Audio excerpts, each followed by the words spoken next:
Hello, hello. Welcome, everybody, to a late night. The lights turned down low. Night's last call. Alana asking the question, does the Patreon scroll ever update? It does when I update it. I just haven't updated it in a while. But yes, it needs to be updated.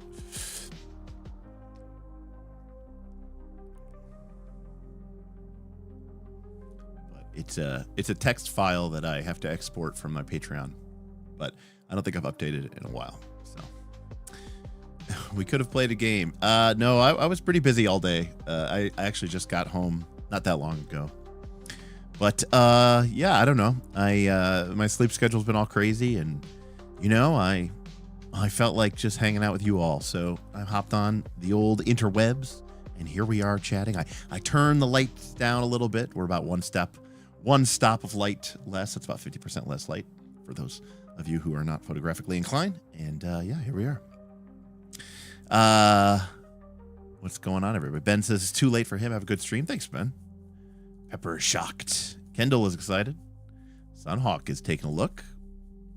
Mark says insomnia stream. Not quite. It's only 11 p.m. here, but it's it's been kind of spring-like weather. I mean, we're in the last week of winter, but we had a really nice couple days here in the upper 60s, raining tonight. So, I got my windows open, a little bit of warm, humid breeze coming in. So it's pretty nice. What's up, Josh? Good to see you. Well, unfortunately, really cool. That's all right. We're just hanging out tonight anyways. Yes, normal time. Well, I would, if I didn't have to work my annoying, pestering job, I would love to do different streams throughout the course of the time, do some late night streams, better time for the West Coasters, or even for the early morning thing, and then lunchtime streams for the Euro people. What's up, Sketch? Nice to see you. Alia, welcome. You down to burn some midnight oil? Yes. I recall you being a midnight oil burner yourself. That's what I recalled. Go to bed. If you can sleep, go for it. Don't let me. By all means. I don't even know what we're talking about tonight. Nothing. This is notice there was no TTRPG. We're just hanging out. I mean, we could talk about TTRPGs. You know me. I'm always down to talk about TTRPGs.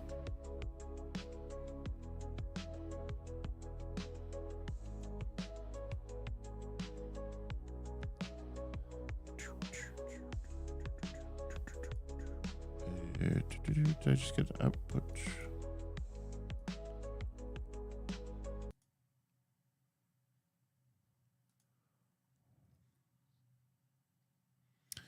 Hey, what's up, Damien?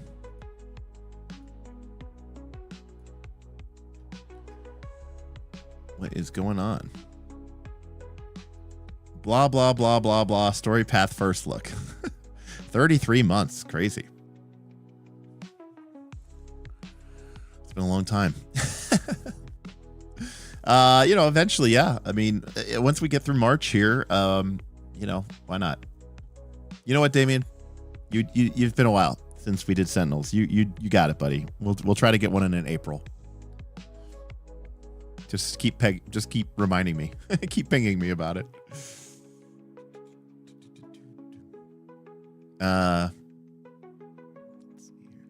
Let's talk about Derek. Well, yeah, we can talk about Derek.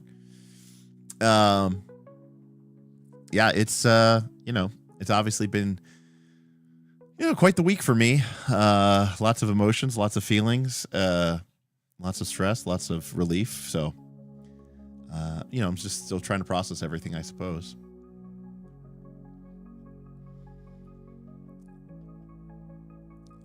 Level 2, who's going to be on the show next week. Needed this tonight. My game got canceled, and I've been in a slump. Gonna just enjoy, just vibing in chat. That's the plan, Level 2. You got it exactly. Yeah, I've been pretty excited. I mean, the Torchbearer games have been going really well, and there's been pretty good, reaction from people who get the chance to watch them. Both people who are watching the Sunday crew, which is on YouTube, and then Sunday and Saturday crew, which are available to the patrons. So that's been a lot of fun. I'm learning as we're going along, and I'm enjoying being back in the dungeon mindset and watching people surprise me is a lot of fun. Trying to get my Fabula Ultima campaign kicked off. You know, we have characters created, and I just have to set everything up on Foundry. You know, get some art for characters and decide how I want to do. You know, I definitely want to do like a pixel art vibe and kind of have a side-scrolling aesthetic to the combats and stuff like that. So, but you know, things have been so crazy and hectic around here that it's just been not on the top of my priority list. So, unfortunately, while we have characters made, you know, about a month ago, we have yet to kick off session 1. KLC After Dark. That's correct. What is this sorcery? It's just late night vibes, Donnie. Late night vibes. No. I turned it down. You know, just make it nice and chill. Well, one of the reasons why I streamed on Thursday is just because Vin is here in the States temporarily. He'll be going back to Australia here in a couple days, so it was a good opportunity to get him back on. You watch a lot of our VODs and really like our class reviews. Awesome. You mean the history class, Sketchosaurus? Is that the one you're talking about? The history class series? I liked history class. That was really good. It was a lot of fun. You know, it was one of those things where I get to use my stupidly encyclopedic knowledge of 50 years of D&D class history. Yeah, that's what I thought. That's what I thought, Ilya.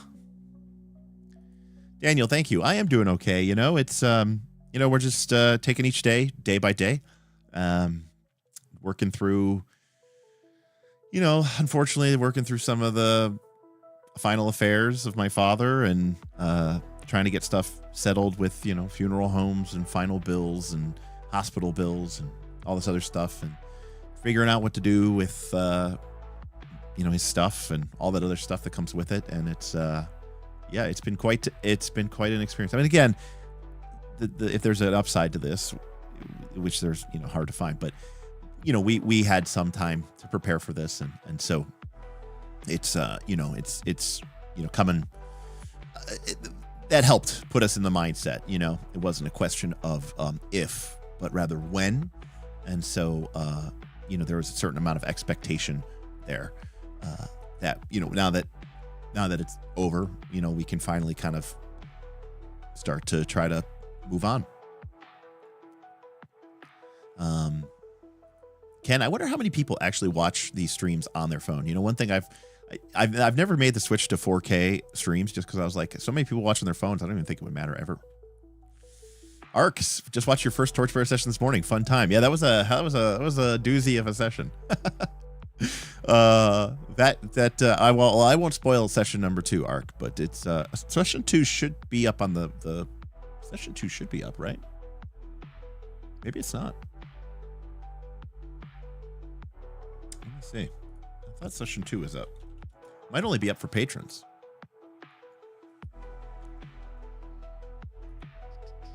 I'm just looking at my YouTube dashboard here. Saturday crew, Sunday crew. Oh no, Sunday crew is still, session number 2 is still unlisted. Okay, we'll probably get that up. Yeah, because it's about one, right? The Sunday crew plays twice a month. And so I usually post it immediately for the patrons, and then I post it 2 weeks later for the YouTube. So we'll be posting that up tomorrow.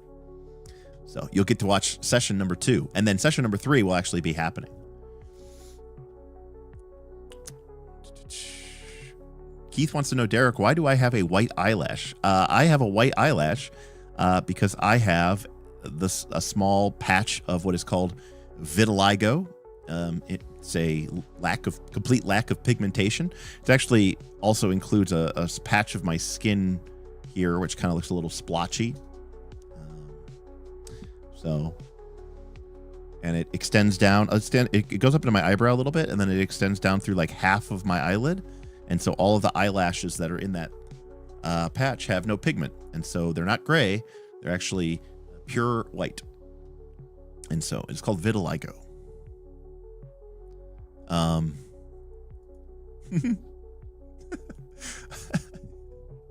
I can't believe, I don't think anyone's ever asked me that on the channel before. I get asked a lot. It's funny, actually. I'll be friends with people for years and years and years. guys I've known for 20 years, and they'll never, they'll never notice it. And women notice it all the time, like strangers, like cashiers or, somebody I'm literally meeting for the first time. And they'll just be like, "Oh, what's going on? What's with your eyelash, eyebrow?" And I've been with friends of mine who I've been friends with for 20 years, and a waitress will notice, and she'll take an order and she'll stop. She'll go, "Oh, your eyelash is white," and I'll go, "Oh yeah," and my friends will go, "What?" And then they'll be like, "Oh." So it is something. Yeah, I don't know what it is. Yeah, you. Yes. That's funny, Donnie. Nope. It is actually legitimately a white patch. Yes. Yes. You've met me in person, not just through the stream, by the way, Donnie. You've hung out with us. Yes. And I mentioned vitiligo representation during the Natural Fantasy stream. The floralist has what appeared to me, to my eyes, to look like it had a vitiligo.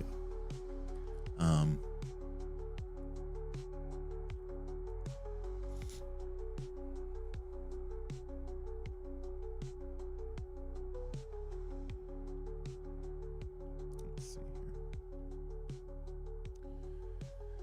here. Boothby wants to know, what's the secret plan behind all the recent polls? Nothing. I don't think I really have a plan. Just, asking questions. There's just been like a lot of, I've been playing Torchbearer. We were talking Shadow Dark on Roll for Combat. So I've just been thinking about dungeons and sometimes dragons, and it just occurs to me that like so many people, just have never really experienced that style of play. So what is my favorite dungeon and what is my favorite adventure? My favorite dungeon.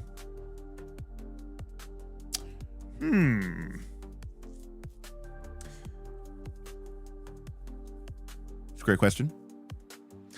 My favorite dungeon is probably the Caves of Chaos, B2. I think it is so fun and it's so random, and every time I've run it, I get different results, and it's fun. It checks so many boxes on what I think a good dungeon design should have. That being said, it is pretty basic. There's not a lot of stuff to it, right? It's just a bunch of caves full of monsters for the most part. There's the Temple of Chaos or the Shrine to Chaos in the back, which is fine. More modern. It's like 25 years old. I do think Forge of Fury is a really good dungeon. I talked about that on my dungeon stream before, which I think is really, really good.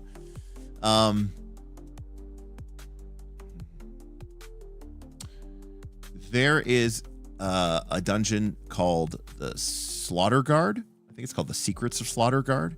That is pretty good.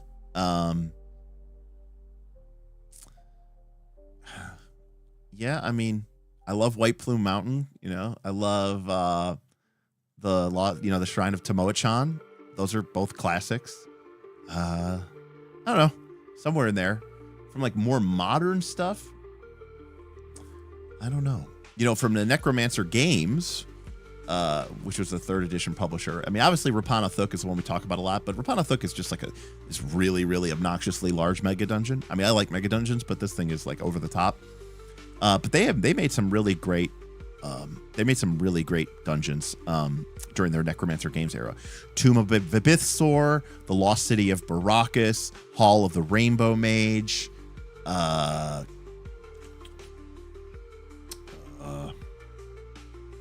those are the ones. The Vault of Lauren Carr. Those are all really, really good too.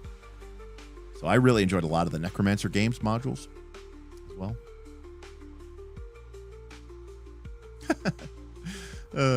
Yes. Yeah, I think you have, Damien. So you know what? You finally reached the threshold. That's why I'm going to do it. Vintage asks, what sort of things, categories of problems lead you to homebrew in your own games? So luckily for me, I have like the ultimate litmus test, which is usually if Smith and I both look at each other and have like this kind of like, what that seems stupid. So like, for me, it usually comes down to, does this mechanic work? Is this mechanic elegant? And is this mechanic creating the kind of play experience that we want? It's possible that and this is where I get into issues with certain elements of the game, because then I have to make a decision. Is this gameplay mechanic integral to the flow of the other component parts of the game system? If it is, then I'm loath to change it. If it's not, then I will change it. And there are instances where I want to change something, but I don't, because it would be too much work, and I know I need to like rebuild the system. Candy tip $3 that why do you dislike dungeon-focused gameplay in TTRPGs? Poll feels like a trick question. Some options are only a problem in a vacuum without proper interlocking pieces supporting it.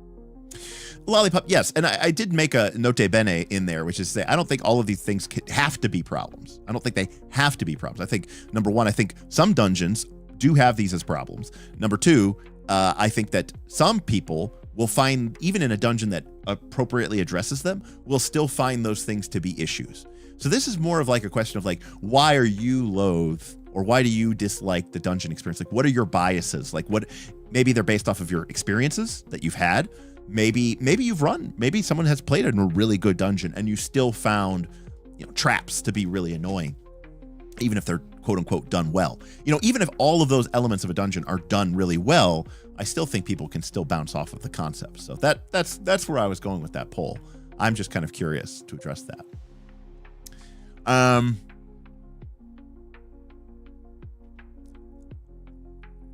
Anyways, so like, yeah,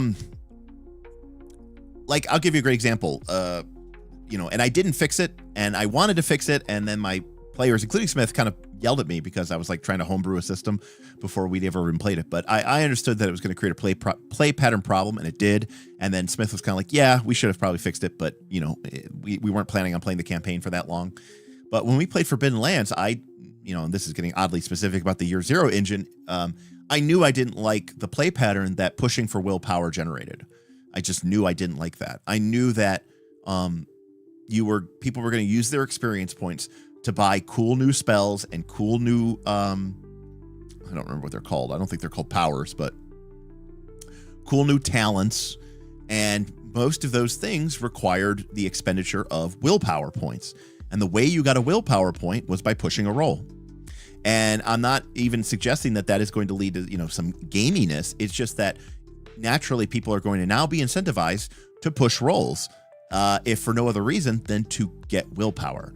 And I just didn't like that play experience. And so I wanted to switch it around and, flip it around. But unfortunately, that willpower mechanic, that play pattern, is pretty deeply embedded into the play patterns of Forbidden Lands, of Year Zero engine. And so while I went back and forth about possible homebrew options, I knew none of them would be play tested. And it was awfully presumptuous of me to completely rip out the core structure system of a game and replace it, having never played the game. Now, having played it for, we played it all last year, 12, 13, 14, 15 sessions. Now I'd feel much more comfortable replacing it. I still don't know that I have a great solution, but I do know that I don't like that process. I just found it to be unsatisfying. And I did make certain changes because, again, of play patterns that I wanted to create and engender. But that's also some of my own personal bias about what I think and what I know makes for a good play experience for my group. And so, yeah, anyways, so for me, it's usually when the feel of a mechanic or the process of a mechanic does not create the kind of game feel that I want. Classic example is hero points in Pathfinder 2, right? Something that I house rule very quickly. I have like two versions, right? One version is the really broken Derek hero points that we used in Rise of the Runelords, where it just automatically updates us, the success level of from failure to success, from success to critical success. And the second was just you roll another D20, or it's essentially the reroll is a D10 plus 10, essentially. So you can only roll between an 11 and 20. Why did I do that? Because for me, the gameplay experience of spending a hero point should feel like a triumphant moment of heroism. It's a narrative mechanic designed to let your hero decide, or let the player decide that this is a moment where you really want your character, your hero, to shine and to really put that forward. Spending those resources and ending up still failing or doing worse than you did with your initial roll. I mean, I'm fine with randomness, but then if I'm going to have that level of randomness, I just don't even want to have the hero point, period. So in my situation, it's either like get rid of all hero points or actually make the hero points heroic and fulfill the purpose for what they were designed. So that's kind of a more, maybe one that more people can kind of relate to.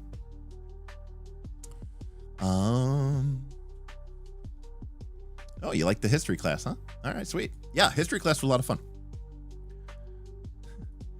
Derek, KOLC After Dark.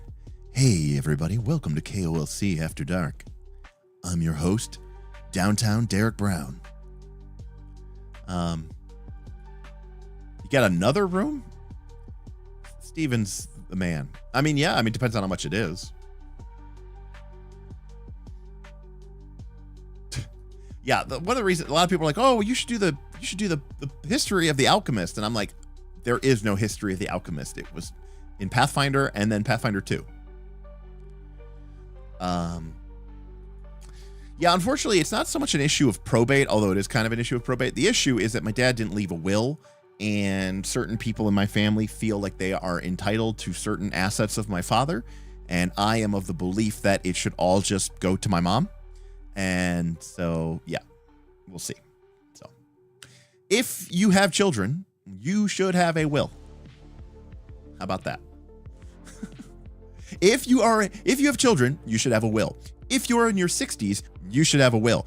If you have children and you are in your and grandchildren and you are in your 60s and you have a chronic degenerative disease that will probably kill you in 5 to 10 years, you should have a will. I love you, Dad, but please, why'd you do this to us? You watch these streams on your Nintendo Switch. I can't tell if you're joking or not.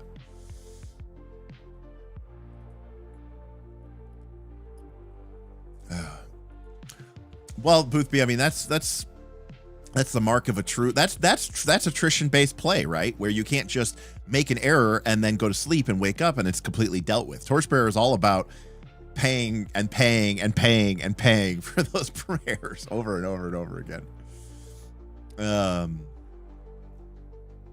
Thank you, Travis. I appreciate your thoughts and your prayers. Thank you.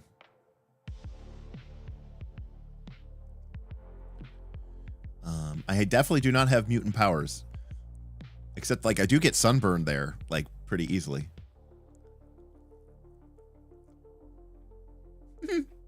That's funny that so many people never notice my white eye patch. Let's see here. See? Female noticed. Didn't say anything, but noticed. I feel like I've done it before, yeah. So yeah, what's my favorite dungeon? I thought I answered that. What's my favorite monster? It's a great question. I've talked about this before. I like giants. I like undead. I like constructs. I like goblinoids. Not so much hobgoblins. I like goblins, and I like bugbears. Orcs are fine. Although, like I said, I've really enjoyed the last 10 years or so taking a different, because, you know, I always want to try to find a way to differentiate all of the, you know, different demi-human humanoid monster types, right? And so for me, I've really come around to the idea that I like orcs to sort of be more like the Dothraki from Game of Thrones, right? I mean, from a D&D alignment standpoint, you would say the Dothraki are evil. I mean, they raid and pillage and, you know, they take slaves and stuff like that. So they're evil, right? But they have this like this code, this honor. Doesn't necessarily mean they're lawful though either. So I really like the idea of like, but I guess the term would be lawful evil, but not like in like the traditional tyrant, lawful evil, anti-paladin kind of way, but like in a kind of like a Klingon-esque, you know, sense. So I really like the idea of the orc filling that sort of Dothraki role. You know, I just, and the way that everyone's afraid of them. And they sort of, I even like the idea of them even potentially being, you know, mounted or something like that. I really like the idea of, you know, that. But for me, it's like orcs equal Dothraki equal Klingon.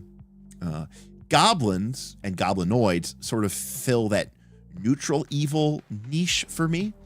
And then gnolls are sort of my chaotic evil creature of choice. I use a lot of gnolls over the years. I like gnolls as the chaotic evil creature, where it's like, you know, just true, you know, not true, no sense to the violence, right? Making just there for bloodlust, killing just to kill, not for wealth, not for food, not for just killing for the sheer pleasure of killing, right? So that's where, for me, gnolls are. And of course, this ties back to how I understand and respond to gnolls, which of course is that gnolls are, you know, they drank the blood, you know, the blood of Yeenoghu, right? The demon lord of gnolls. In fact, I mean, I could even see a world where you kind of do like a World of Warcraft look.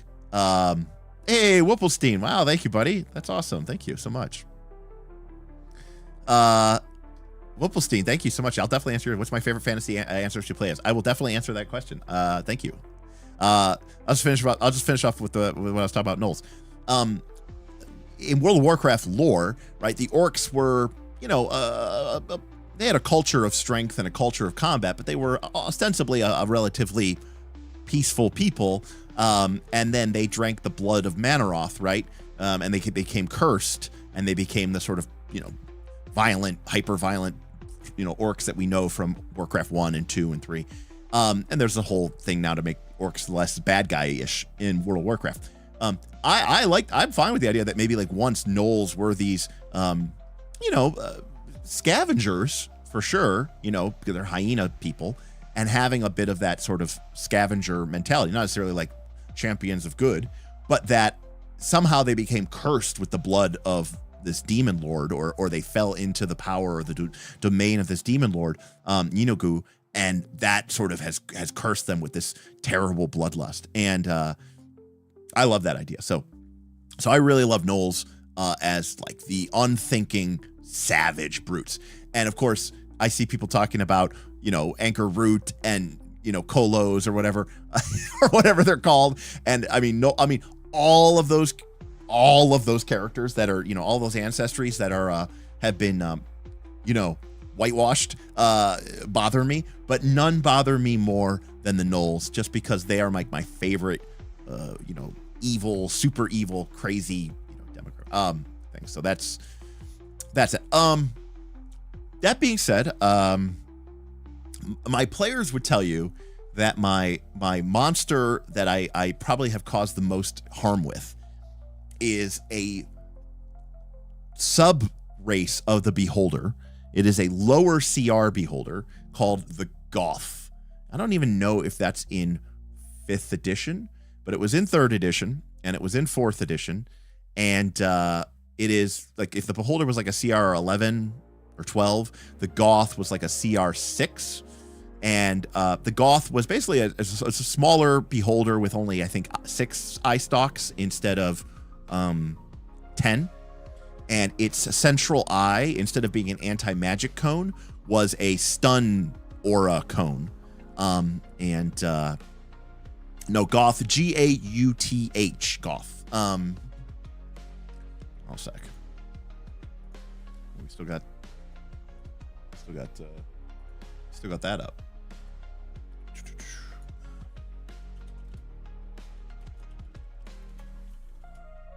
Here we go.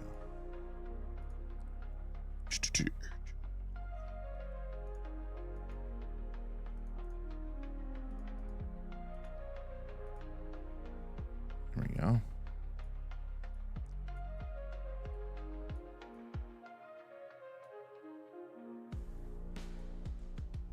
A Gauth, also known as a Lesser Beholder or Night Eye, is a type of beholderkin that fed on magic and flush. There we go, CR6 in 5th edition. So they were in 5th edition. I know them mostly from 3rd edition, where they were also CR6. Yeah, so they had 6 eye stalks. Yeah, so rather than an anti-magic cone, the central eye of a Gauth would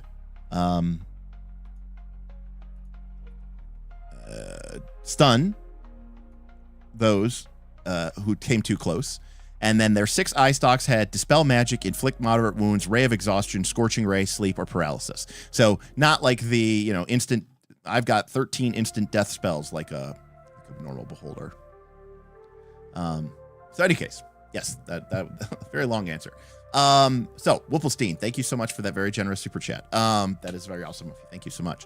What is your favorite fantasy ancestry to play as? Okay. Well, that's tough. Because I obviously have not been a player that much. And in the times that I've been players, I've actually been a fair number of gnomes, even though I don't really like gnomes. I almost never play halflings. I probably would say I like dwarves a lot, but I very rarely ever play them. But yeah, I had a gnome summoner in Pathfinder 2. I think I had another gnome. I don't remember what my other gnome was. But I would say that I probably would say my favorite fantasy ancestry is like the half-elf.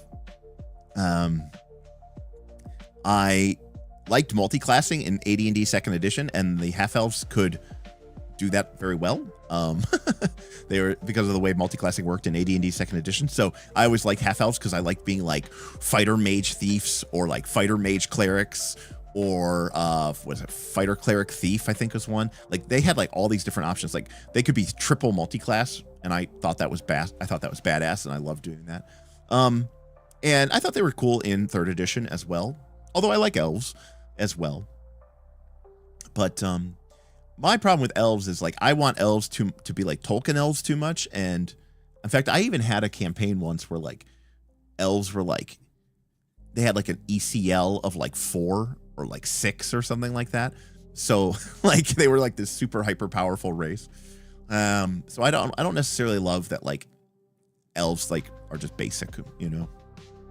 Like I want them to kind of, you know, in my mind, elves are the first children of Eru Iluvatar, right? Bound to the circles of Arda until the unmaking of the world after the Daggerath. And so, you know, neither to be touched by the, you know, the harm of the blade or of the weather. So, anyways, elves I think should be more badass than they are. So that's like the common. Those are like the common races. Is there an uncommon race that I would consider myself playing as being my favorite? So my favorite's probably half-elf, which is whatever, it's boring, whatever. But outside of that, from 3rd edition and 4th edition, I really liked the Goliath or the half-giant. I really liked that. I thought that was a cool race. I thought that was a cool ancestry. And I think that one's pretty neat. I played a Goliath, or maybe I played 2 Goliaths. One in 4th edition, maybe one in 3rd edition. So I like that one. But yeah, that would probably be my answer. Half elf probably is the number one. Although I played a lot of humans and half elves, but I definitely have definitely played a couple gnomes, even though I don't like them. Like they're okay. I loved 4th edition gnomes. I thought they were really cool. 4th edition gnomes weren't even in the player handbook, the first player handbook. They didn't come out until the 2nd player handbook.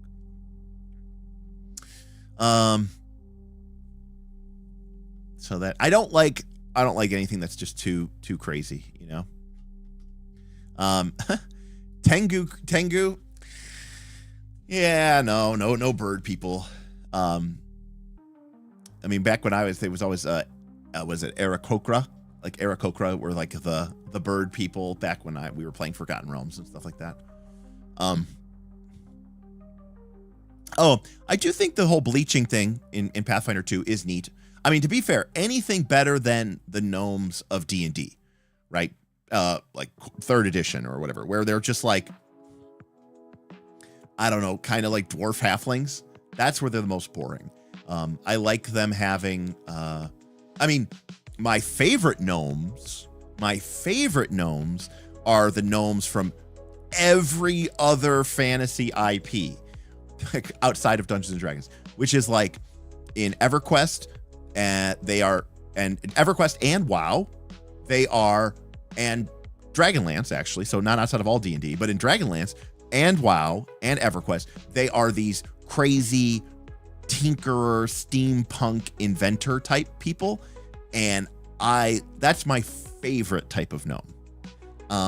I don't necessarily like, I appreciate the Fey gnome more than I appreciate the boring ass gnomes of D&D, but I love like the super gadgety, you know, in Dragonlance. I mean, EverQuest totally stole from Dragonlance. It was the Tinker Gnome is what they were called. They were called Tinker Gnomes.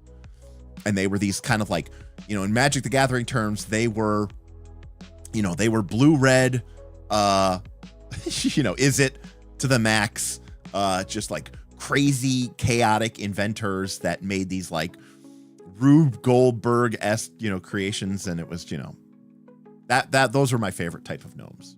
And in fact, in World of Warcraft and EverQuest, I played a lot of gnomes in that game. I also played a lot of dwarves in that game. In WoW, I had a dwarf priest, a dwarf rogue, a gnome warrior. I don't think I ever had a human.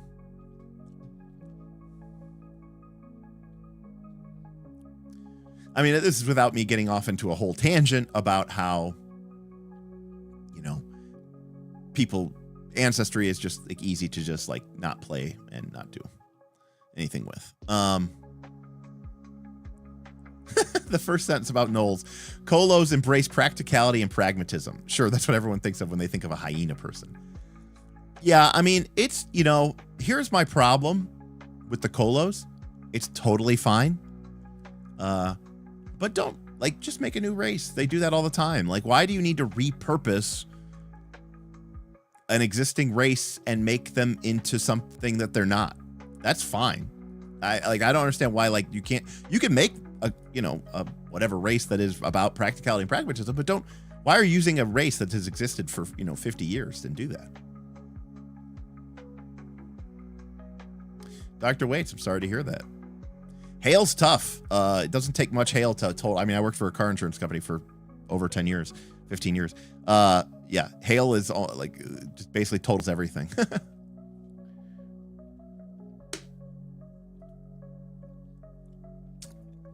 I'm not a huge drow fan. I mean, I love Drits. I mean, it's great, but I think they're played out. I've never really used them that much in my own campaigns. I think in our 4th edition campaign, I had one adventure where they were in the Underdark, and they ended up in this drow enclave, and they ended up like saving it from like this lich or something like that. And I don't remember exactly this thing, but you know, I'm not the biggest Dark Elf fan.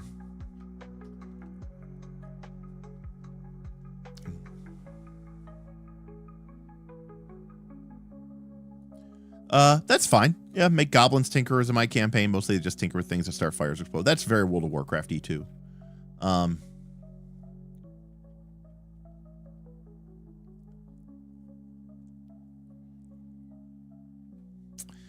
So that's how Dragonlance does it, except they're not corrupted, per se.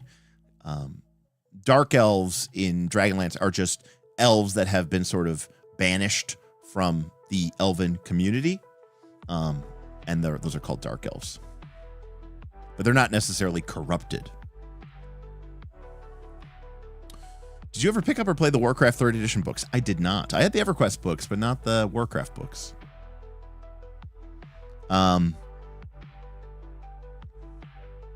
My very, very, very, very, very, very first character in World of Warcraft was a gnome mage named... Shit. I don't remember his name. But we like switched servers or something like that. And so I think I only got him to like level like 25 or something.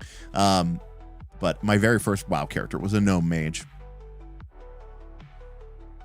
I do know that I had my gnome warrior whose name was Kauber, who was named after a enchanter pet from EverQuest. And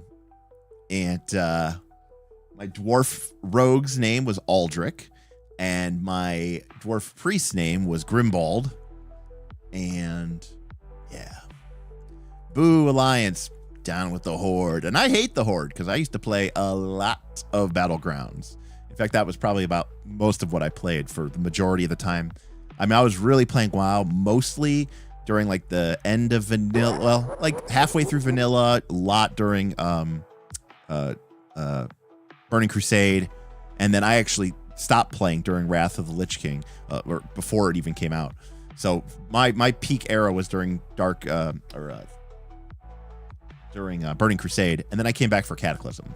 But during Cataclysm and Burning Crusade, I mean, especially Burning Crusade, I mean, I almost did nothing but PvP.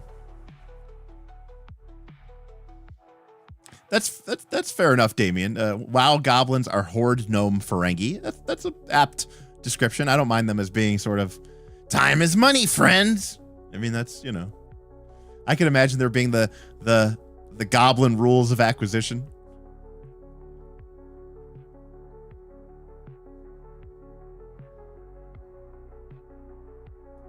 Joe Jack's Chantin' Shack.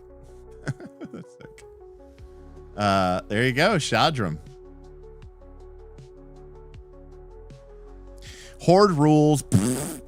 Alliance was designed first, so it wasn't done nearly as well. So Horde had better quests and balance. Alliance for as Anduin would say, for the Alliance.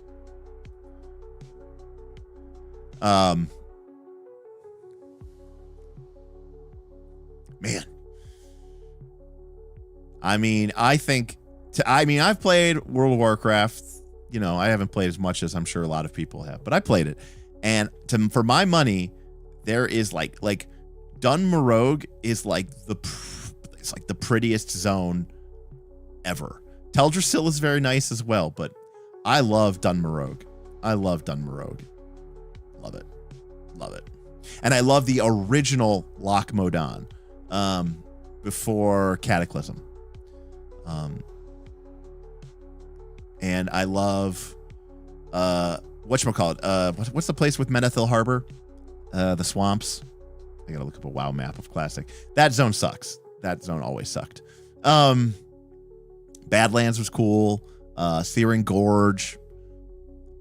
I loved the zones in Easter Kingdom. What were the zones I liked on Kalimdor? Let me take a look at a WoW map here.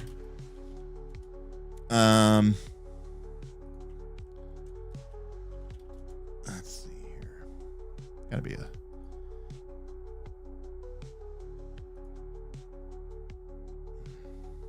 there just like a place with a list of all the zones? Oh, here we go. Okay. Let's see here. Thousand Needles was cool. I liked Ungoro Crater. That was pretty cool. Faralos was okay. Obviously the night elf stuff, the Ashen Vale off of Mount Highjaw and Darkshore and stuff like that. Darkshore was kind of cool, but I don't think I ever really made it over to Ungoro Crater as much. Yeah, I mean there were some cool zones there. My nerd black hole is that I never played WoW. My parents refused to pay for a subscription when I was in high school, and when I got to university, I just used my limited funds for beer. Well,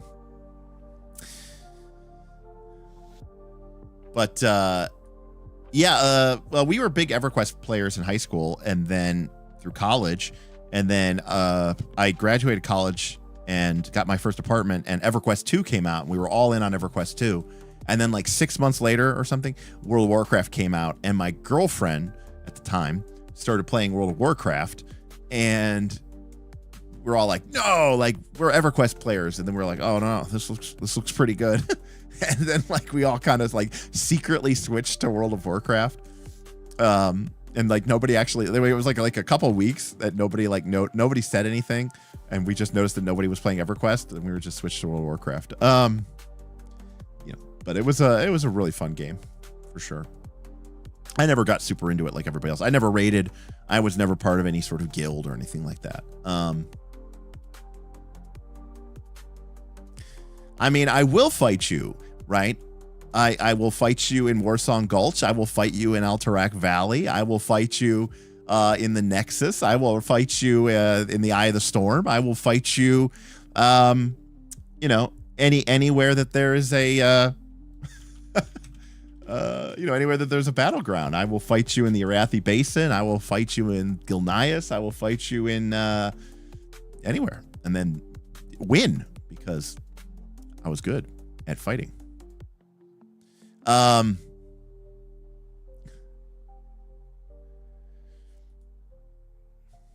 I remember as a kid, there was like one of the very first MMOs. It was called Meridian 59, and it was 3D. It was like it came out around the same time, actually a little bit before Ultima Online. And Meridian 59 was, used had like kind of a Doom quality engine. In terms of like the graphics and the look, and we played that in high school. In fact, we used to like fake being sick so that we could play more Meridian 59. And I remember once going to school, and my friend Mike wasn't there, and I knew he was staying home and playing Meridian 59. So I faked being sick, went to the nurse's office, got sent home, and then I get online, and sure enough, he was online. And I was like super into that game. But I mean, this was like 96, 97 or something like that. Or maybe 98 at most. And so like, it was the very early age of the internet. I had just gotten off of Prodigy and people were getting off of, and got my first like dial-up ISP where, you just dialed a direct number and then you got an internet connection so that I could start like playing, Warcraft 2 BattleNet Edition and StarCraft Online through BattleNet, and that was just like, playing Team Fortress, but not like the original Team Fortress, like Quake Team Fortress, like Quake 244 and stuff like that. The original Team Fortress, before Team Fortress was a game, when it was just a mod for Quake. That was like the very early days of internet gaming for me, at least. John Stats designed Warsong Gulch. No, Warsong Gulch was great. My favorite was Arathi Basin, but Warsong Gulch was fun. Capture the Flag's fun, but I loved Arathi Basin. I thought that was so fun.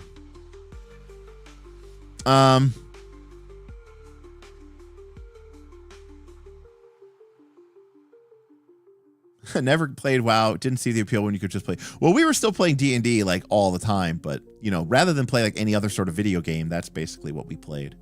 But again, I have never been like a super video gamer like some of my friends have been.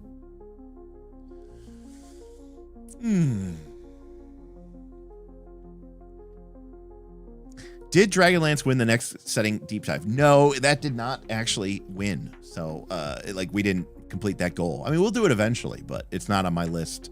It is not on my list. Dark Elves of Warhammer are pretty good. They're like a little too evil, like over the top evil, I think, a little bit. But I like the idea that the dark elves are like scary even to like other people, like they are truly like the monomaniacal evil. Like dark elves just hate everybody. In fact, I think witch elves have that as one of their abilities, which is they just hate everyone. We are doing Fate at the end of the month, yeah.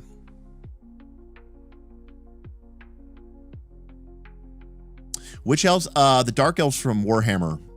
So the dark elves in Warhammer follow this guy named Malekith, and they basically are just elves that are just like super evil.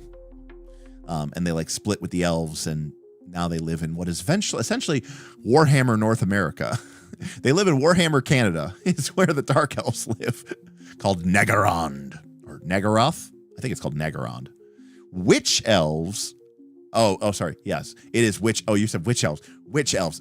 WITCH. Witch Elves. Yes, Witch Elves are fanatical, barely clothed female disciples of Cain, the dark elf god of murder, and they go into a frenzy drinking the blood of virgins and bathing in it to stay like eternally youthful and powerful, and they are wield poisons and double daggers, and they're frenzied, so they are immune to psychology, and they just charge in and just hack everything to pieces, but they are fairly lightly armored, so that's kind of their downside. But that is what a witch elf is. They are like the personal attendants of, I think her name's like Morathi or Morgothi, the Hag Queen. So.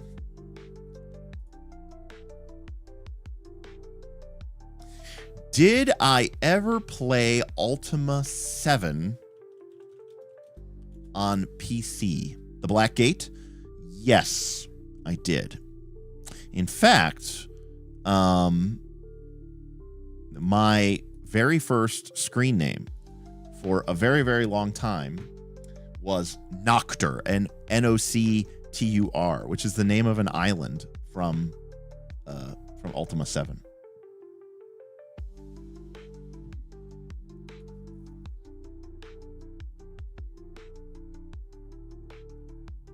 Thank you, Morathi. I was pretty close. I didn't get it completely right, but I was never a big. Again, I only knew the Dark Elves because I was a High Elf player, so I knew how to beat them. I knew how to kill them. I liked Ultima, but I was a D&D guy, so I loved the Eye of Beholder series, Eye of Beholder 1, Eye of Beholder 2, Eye of Beholder 3, the gold box games, Dungeon Hack, any of the SSI games, just loved those. Love those. I loved Might and Magic. Clouds of Xeen, Dark Side of Xeen are some of my favorite games of all time. Particularly Clouds of Xeen. And then later in the 90s, then you had the BioWare games, right? You had Baldur's Gate, you had Icewind Dale, and those were also awesome. I mean, Icewind Dale is in my top 10 of all-time favorite games of all time. The second one was okay, but Heart of Winter, I think is what it's called. Maybe that was the expansion. I don't remember. But Icewind, the first one was awesome. And if you've never heard the intro song for this is the music. Again, if you've never heard this, I apologize for rocking your world. But this is the intro music. Okay, this is the music that plays during the title screen and the character creation when you're making your characters. Okay, this is the Icewind Dale theme song. This is what you make while you're making characters.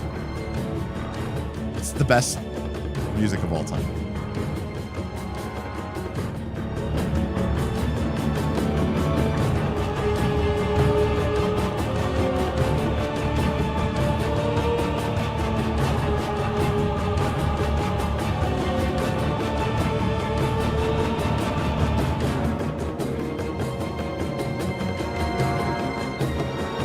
I've literally listened to this track for on repeat for hours at a time.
Anyways, that is the GOAT. That's like the best. That's like one of the best, for me, one of the best video game tracks of all time. And I didn't even monetize this one, so it doesn't matter. They can DMCA me. I don't care. They can get nothing. Oh yeah, I love it. It's so good. Just like rolling up D&D characters. Oh, now I want to play Icewind Dale. See, like I have no interest in playing anything that came out in like, I don't know, the last 15 years at all. Like I want to play Final Fantasy 1. I want to play Icewind Dale. I have no interest in any of these modern games. I just don't. I really don't.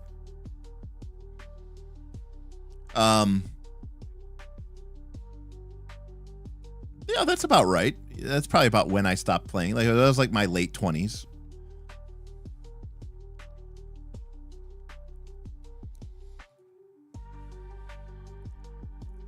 When's that FF1? Well, Lollipop, turns out I have a lot of stuff going on, and I've been pretty busy, and I will probably continue to be busy. Fortunately, I have this annoying job thing that I have to take care of.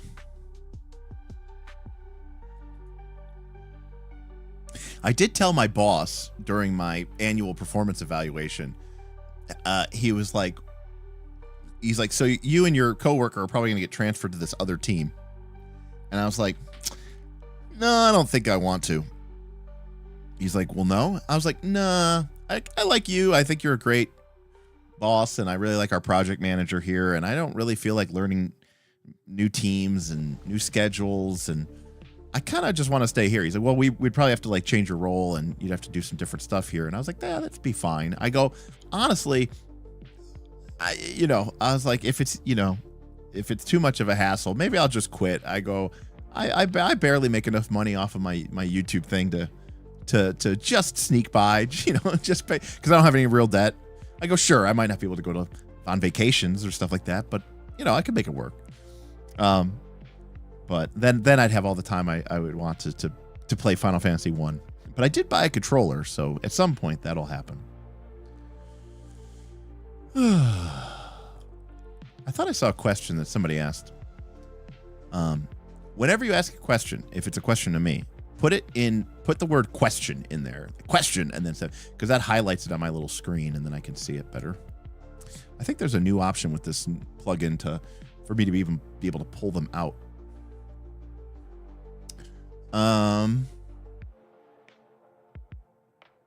Yeah. Well, if someone asked a question, I missed it.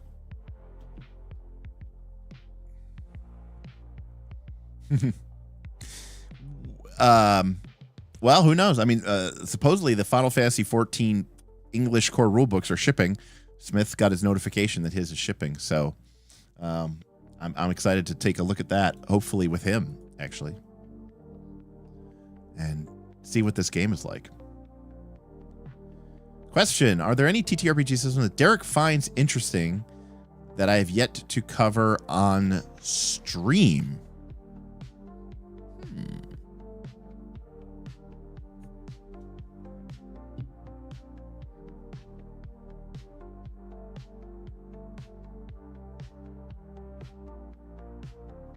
Great question.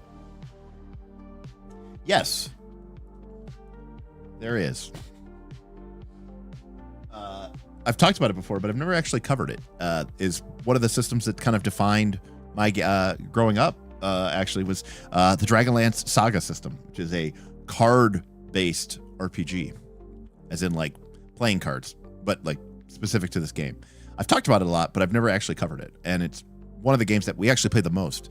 Like in the late 90s when AD&D 2nd edition was dying, we were playing Earth Dawn, we were playing World of Darkness, we were playing Hunter, Reckoning, but we mostly played from like 1998 till 3rd edition came out, maybe 1997 or something. Until 3rd edition came out, we played Dragonlance, and we mostly played we played Dragonlance, and we played using the 5th Age Saga system, which is again a deck of cards, which I used to have over here. I don't know where. Usually I have it right here. I've had it like on me like the last couple of streams. I don't know where I put the deck. Anyways, it uses cards. Why haven't I covered it yet? Great question. Because there's no really good way to cover it unless I have like a really good top-down camera so that I could like show you the cards easily. And I got some tips at the end of the year to buy a new camera to replace this really shitty little webcam that's like 20 or 15 years old. This is what I use for my top-down rig, which is not really a rig at all. And so I need to get a second camera so that I can actually have a good camera for the top-down shot, and then I can cover it. So that's the reason why actually I haven't covered it yet. Why don't you like anime? There's a lot of reasons. I don't like I don't like a lot of the characterizations of people. I find it can be very sexist. And I can find that some of the character archetypes are maybe totally fine for Japanese people, but I find them a bit off-putting. I find that some of the behavior and some of the characterizations of characters are really annoying. I find a lot of characters in anime very annoying. I find them to be whiny and petulant and unworthy of my time or attention. I find it to be very crude a lot of times, very teenage boy-ish. I'm sure I would have really loved anime when I was 14 or 15. But I mean, honestly, that's actually when I first experimented with anime, if you will. I rented a number of anime from like the local store, and I like some of them. I like Fist of the North Star. Akira was weird, but okay. Obviously, I fell in love with the Record of Lotus War, but very quickly it fell off of that. So that's like the main reasons. It's not really the art style per se. It's the subject matter. It's the writing that I find mostly, and the characterizations of the characters I find to be most off-putting. Have I backed any games recently? Well, that's a great question, Keith. Let's go ahead and take a look at Kickstarter and backer kit. I think those are the two. Let's see.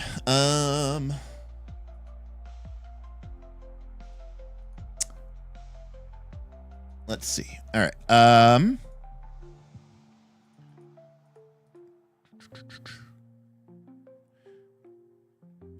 All right. Let's see. The last couple of things that I backed here. I backed the Root, the Homeland expansion, which is an expansion for the Root board game. So there's that.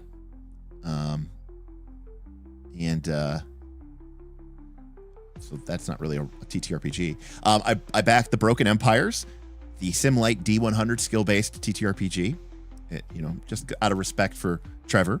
I backed Dragontown and the Darkness Below. I backed Tome of World Building, which the PDF just got delivered. I backed Root, the role-playing game Ruins and Rolls, which is an expansion to Root, the TTRPG. And then, then other stuff like down that is older. From backer kit, I recently backed Grimwild. I backed a new expansion or new hex map thing from Inkwell Designs, who I love all their stuff from Inkwell Designs. They do all like the geomorphs, the hexmorphs, the random dungeon dice, the random dungeon cards. Very cool stuff there. So that's mostly it. I'm probably going to back Kelsey's Northern Reaches, Western Marches thing. Western Marches. So, what's up, Tundalus? Have I ever played one-page RPGs, and what's my opinion on them? Yes, I like them for what they are. I've played Lasers and Feelings, Honey Heist. You could argue Lady Blackbird is kind of a one-page RPG. World of Dungeons has been kind of my go-to Powered by the Apocalypse game for dungeons over Dungeon World for probably the last 10 years. So, those are all kind of one-page dungeons or one-page games. They're fun. I don't think that we, there to be the mechanical depth isn't really there, but in terms of being able to explain a game to somebody in 5 minutes and then be playing in 10, I think they're great. Derek, I'm thinking about starting a Monster of the Week game. How familiar with it? Any recommendations on running PBTA? Well, I will say this. I've only played Monster of the Week at Indie Games on Demand when it's like a pickup game. I've never actually played in a real campaign. That being said, they did a second edition, and they had an opportunity to change things up and kind of update it to what I would consider modern PBTA standards, and they did not. So for me personally, Monster of the Week is a little old in terms of its PBTA technology, if you will. I think there are systems that have been developed by other authors and other companies that I think make PBTA a better, easier, more fun game to run and play. And I feel like Monster of the Week has sort of lagged behind that a little bit, which isn't to say it's a bad thing, but I would say, like, if I were going to play a Monster of the Week game, I would want it to function from a mystery perspective like Brindlewood Bay, and I would want it to function from a conditioned skills aspect like a Magpie game, and I would probably want to use some kind of string or string-like mechanism like Monster Hearts or Thirsty Sword Lesbians. Those are like the three main pieces of tech that I would want in my Monster of the Week game. Because when I'm thinking Monster of the Week, I'm thinking, I never watched Supernatural. I'm thinking like, how do I create Buffy? I mean, you could do X-Files, you could do Supernatural. For me, Buffy. And to do Buffy, I think, well, I would want Avatar-style conditions and moves. I would want strings from Monster Hearts, and I would want the mystery-solving component of Brindlewood Bay, because I think that's a lot more fun than actually trying to solve the mystery.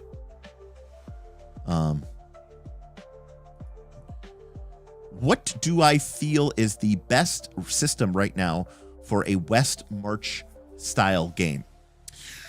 Well, let's get definitions here. By West March style game, do you mean the term as defined by Ben Robbins in his Ars Lundi blog post, where you have a single GM running a campaign for a group of players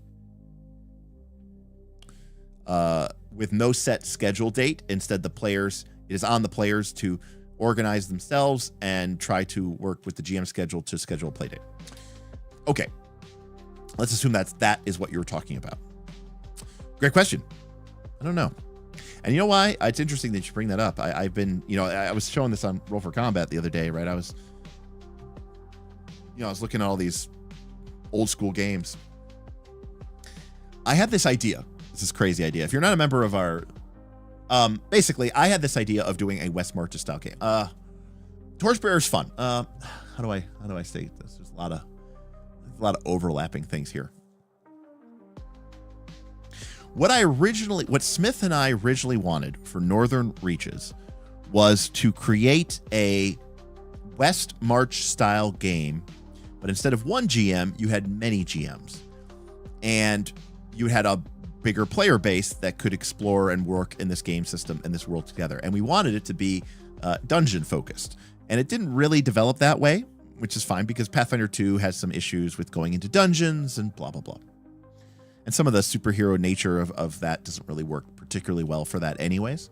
And so then recently I started playing Torchbearer, and Torchbearer is a lot of fun.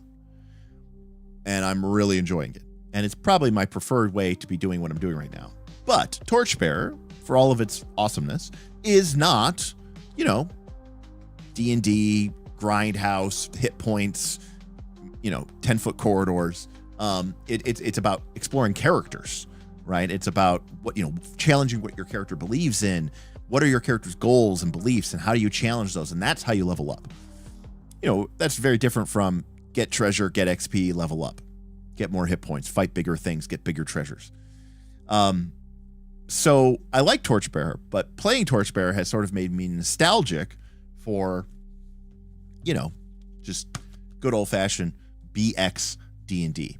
And so I was playing around with the idea, and I was like, oh, I have no time to do this, which is why I never even mentioned it on my Patreon. But I was playing around with the idea of doing a Derek run West Marches style game.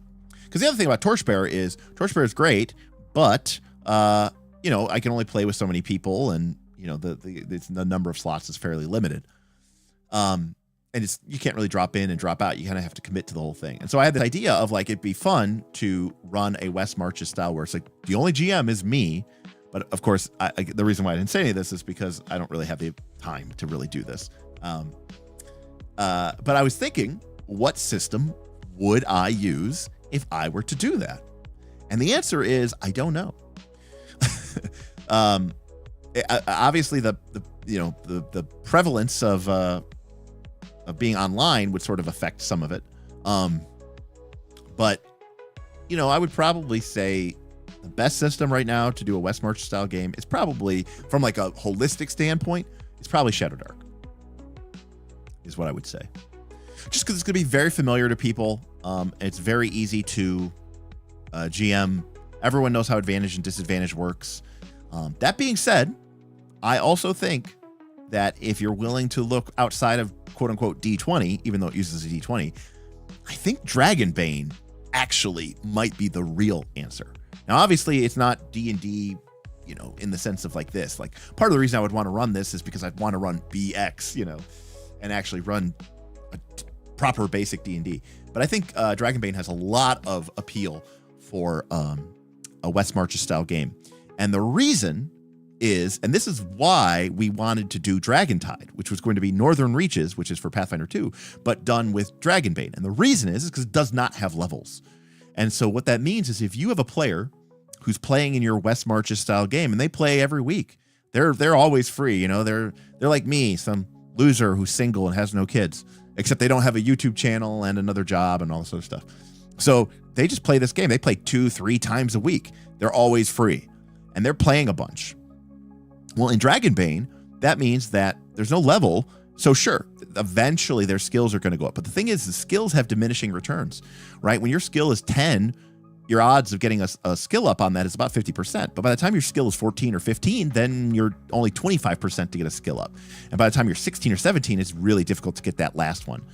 And so it kind of naturally plateaus people. But because your hit points don't scale to infinity, because your skills don't scale to infinity, you could literally take a brand new, freshly created Dragonbane character and put them into an adventure with somebody who's been on 10 or 20 or 30 sessions. And the power level discrepancy isn't going to be that much. Now, don't get me wrong. That person who's been playing for a while, they're going to be really strong, but they're not going to be like, I have 80 hit points and you have 6 strong. In fact, they might have you. It's conceivable that a freshly made character might have more hit points than the character who has played for 30 sessions, depending on what your starting constitution was or whatever.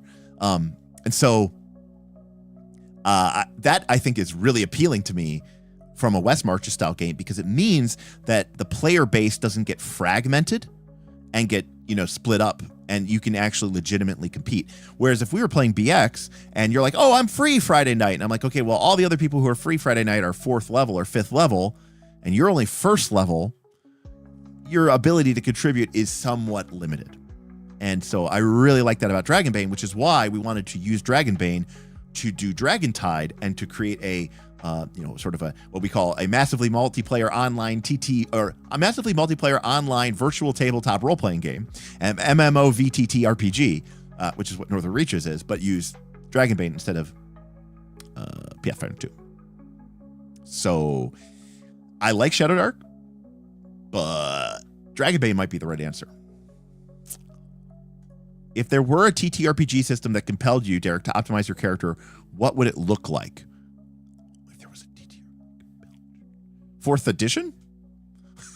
4th edition D&D. The times I was a player, I kind of optimized my character, so that would probably be the answer. For me, 4th edition D&D in many ways was, RPG as sport, and I liked, the challenge of overcoming that, and that came out during a time where I was coming off of playing like the D&D minis game a lot, and so I would think that would be the game. Have I ever talked about hex flowers on stream? No, But I also haven't really used hex flowers that much. I know what they are. I'm familiar with them, but I don't know that I've used them. I used them a little bit for like the weather generation during our Forbidden Lands game, I think. Just as a random chart that remembers, basically. Oh,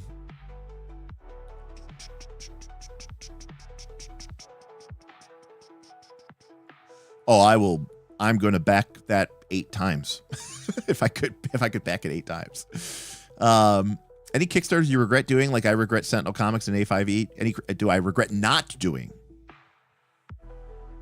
No. I have more games than I know what to do with anyways. I only know how to say one thing in Klingon, which is Lukha, which is where do you keep your chocolate? And you might say, Derek, how do you remember that? Well, because for like a birthday gift, I got conversational Klingon on like cassette tape as like a birthday present with Michael Dorn. And I used to listen to it. But the only thing I can remember is Lukha, which is where do you keep your chocolate? I mean, obviously, like I know, like, you know, Kapla and stuff like that. But what is your opinion of solo RPGs? Don't like them. Don't like them. I mean, I think they're great and I think they're designed well. If I was ever to like, I have the Mines of Moria for the One Ring 2nd edition, right? And Sean Tompkins was like a co-author. They brought him in to do like this like solo Moria delving rules, and I thought about maybe playing it, but for me, RPGs are about the collaborative element of working with other people, and solo RPGs, no Oracle table. Basically, I'm not a big fan of playing with myself. I prefer to play with others. So for me, it is TTRPGs are all about that collaborative social element, and solo RPGs remove that. So.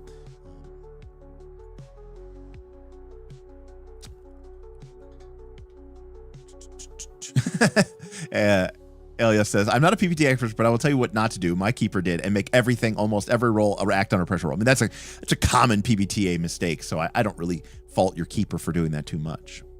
Interesting. Bump in the dark. It is forged in the dark, but has the Brindlewood approach. Interesting. Okay. When you own as many systems as you do, and as I do, how do you decide what to run? Great question. I mean, I talk to my players and certain things interest me, and I try to figure out like what I'm interested in and what system do I have that I think does that best, and is that the game system that we are looking to engage in, and is it the complexity level that we're interested in, and what are we feeling to do?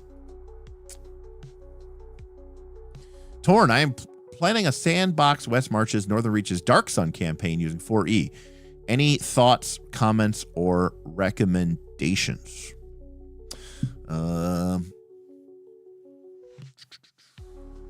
Dark Sun, interesting. Well, I would say, again, you have to be pretty careful, but I think what I would do is probably focus on having a lot of small dungeons and layers that the players can go on, sort of 3 to 5 encounters. That way they can choose from various difficulty levels that surround the group. If people are interested in a certain type of item, let people know, oh, hey, there's a legend that there's a whatever item in this dungeon, and they can go there and they can have the encounters and stuff like that.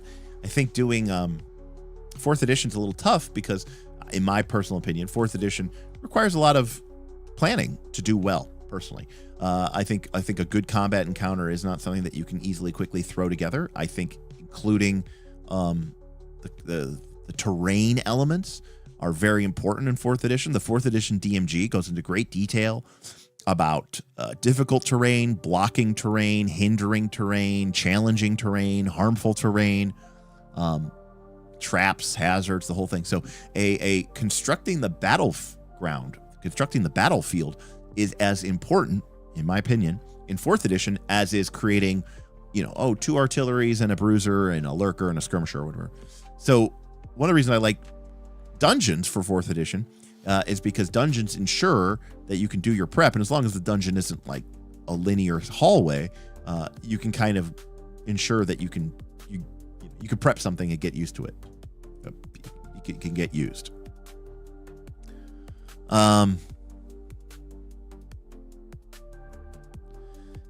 Have you heard of, and if you are interested in the TTR, resistance is required? I have never heard of that. GM Comfortable Gray. Never heard of that at all.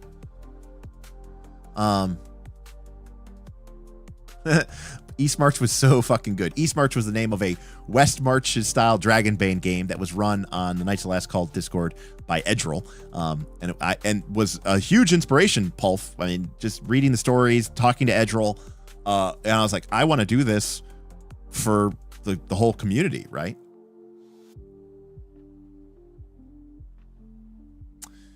Isn't Castles and Crusades good for West March's game? I mean, Castles and Crusades is basically just like a variant version of, it's like an updated version of AD&D First Edition, kind of, right? It uses the Siege engine, but it's basically D20, as far as I remember. It's been a long time since I've seen Castles and Crusades, like 20 years old or something, and it has like 7 editions. It's pretty good. Why not OSE? I mean, OSE to me is functionally equivalent to BX. It's just cleaned up, obviously. So for me, it's just like, if I'm going to go as far as playing BX, well, I mean, I don't know. For me, it's a lot cooler to say, what were you playing? You're like, oh, I was playing Moldvay basic D&D, rather than saying I was playing Old School Essentials. Although I think Old School Essentials is great, and I think it's very readable. There's a fun nostalgic allure to actually playing BX D&D. That'd be interesting. Yeah. I don't know what design elements would need to be considered for that to be changed.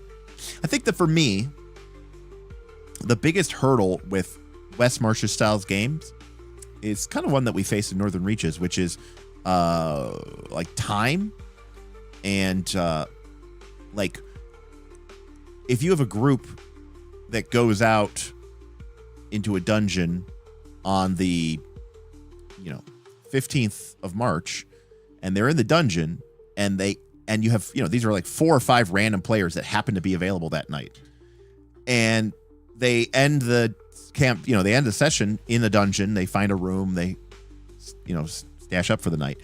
Well, now that group, maybe they can't play again for a week, but also when they do play again, it's a different group. Like, not all the people that were originally there can play that day, and not all the people that can, maybe there's even new players that can play. So I think the hardest thing with West Marches for me is figuring out how to handle realistically, at the end of every session, you need everybody kind of back in town, because that way the next time that you go to set up a session, everybody's free. And it's weird to have people on different like time lock progressions. So what does the B in BX stand for? It stands for basic. This is basic D&D, basic rulebook. And the X is for expert. Oh, this is I forgot my filters on. There we go. And this is the expert rulebook. But where it really came into being is there was a series. So back in the day when TSR released modules are what we would now call adventures, but they were, kind of structured to be something that was modular in the sense that it was, it had usually a dungeon of some sort, but it was designed to be placed into your campaign, your own personal homemade campaign. And there was a series of modules created for, so all D&D adventures had what was called a code.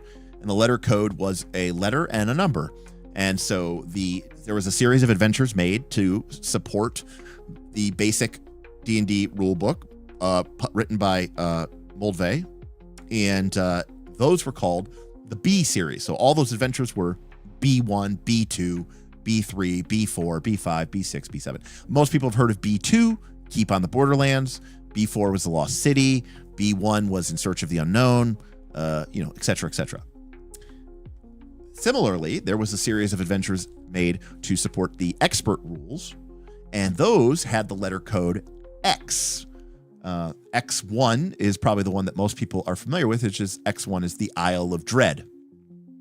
So if anything, the BX nomenclature kind of really came from those letter codes that supported that.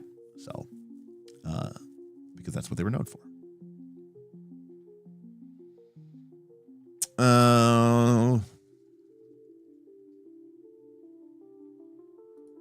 I'm running one Westbridge on Dragonbane and was thinking about switching to Shadowdark. All right. Well, I think either of those could work very well. And the reason why I think Shadowdark could work really well is because you level up and sure, you get more hit points, but like getting a random talent, makes it so kind of like crazy and nonsensical. It's like hard to optimize. And I think it could be really well there. So yeah, dropping characters works really great with Dragonbane. That was the number one thing that I was like, wow, that would be very cool.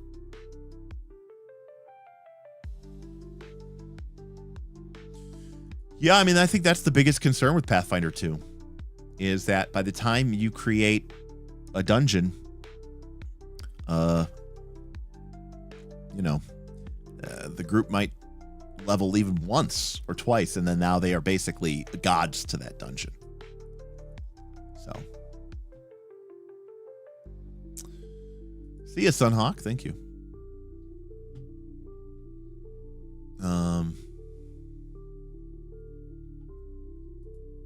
Oh, well, thank you, oldest mate. We had a lot of fun with Vin and Ton and just, talking games. What is my favorite Star Trek movie? Great question. It's either Wrath of Khan, Undiscovered Country, also from the original 6. It is Wrath of Khan or Undiscovered Country. I love both of them. I know a lot of people say Voyage Home, and I like Voyage Home, but it's not. It's too funny and jokey. I mean, Wrath of Khan is obviously just like a action flick, but it's so good, and Ricardo Montalban is so good, and I really like Undiscovered Country though too. And then from the newer from this next generation Star Treks, First Contact is good because First Contact, again, it's more of an action film, and it's a little weird. It was directed by Jonathan Frakes, and so like the dividing up of the crew kind of really bothered me. Because you just had like all these different storylines and they were not really overlapping. So like the Zephyr Cochrane storyline in 8, but not a big fan. I mean, I like it, but I'm not a big fan of Data with emotions, and like that kind of ruined Generations for me. I like the idea of the crossover between Picard and Kirk, but having Kirk there kind of made it feel not like a Star Trek movie. Nemesis was terrible. I know a lot of people don't like Insurrection. But to me, Insurrection was like the most Star Trek Next Generation-y of the Next Generation movies. So I have a fondness in my heart for 9 for the Insurrection. And then for the J.J. Abrams versions, the first one is fun. The second one, I love, what's his name? Cumberbatch, Benedict. But the second one is it's confusing and stupid and like trying to be like he's Khan, but he's not Khan. They're like, he is Khan. And it's like, we knew what was happening. And then like doing the flip switch at the end where it's like Kirk dies instead of Spock, but then they bring him back to life. It just felt like the stakes were just shit all over in that movie. And the third one, it was so forgettable. I don't even remember it. I think those are all the Star Trek movies. 1, by the way, unwatchable. 3 is okay. I actually kind of think 5's all right, but it's also kind of unwatchable. But 1 is unwatchable, and then 10 I think is also kind of terrible and unwatchable. Thoughts on Dolanwood as a setting plus BX with house rules? I'm not like super familiar with Dolanwood, so I don't know that I can answer that really well. So I don't want to steer you wrong with with bad information. That's true. You do need meticulous time taking notes. Yeah,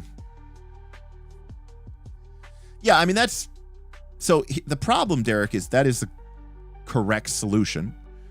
And also using 1 day in real life equals 1 day in the game, also correct solution.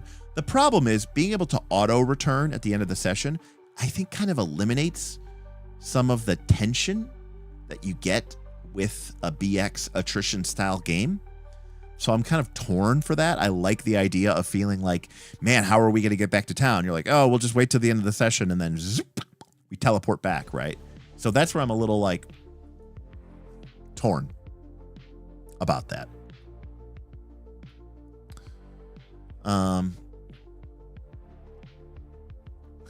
What's your favorite Babylon 5 movie? I don't even know if I remember the movie. Maybe like one with the Rangers. Wasn't there one like with Marcus? Maybe is it Crusade or something? The Legend of the Rangers. Yeah, that was it. I had to look it up. I thought the Rangers were awesome. I mean, you know, they were so cool, you know. What is it? Again, going back to my stream about Rangers. Rangers are cool in every, even original D&D, but Rangers are cool in Tolkien. Rangers are cool in Babylon 5. Rangers are not cool in D&D, but I am a ranger. I walk in the dark that no one else will. We stand on the bridge. No one may pass. Live for the one, die for the one. That's awesome. And then when you find out the one is shared, it's so cool, So Babylon 5's great. Have I played the West End D6 Star Wars games? I have. I think they're pretty cool. I don't own any of them, but I have played them before. I don't remember where, but a long time ago, like back in the 90s, and I think they were pretty good. So, to be fair, Derek Rawlings, I don't think that's adding in high level sections to your dungeon isn't just a good advice for West Marches. I think that's just something you should just do, period. The key is that if you add something that's high level to your dungeon, you need to make sure that is segregated in some way. Otherwise, if you have some high level demon or golem that wanders around level 2 of your dungeon, then it's not really a level 2 dungeon anymore. You need to kind of have it some way locked away. No, 4 was the Space Whales, Whipplestein. Does BX D&D use THAC0 or is it post THAC0 D&D? BX D&D does not use THAC0, but it is also not post THAC0. It is pre THAC0.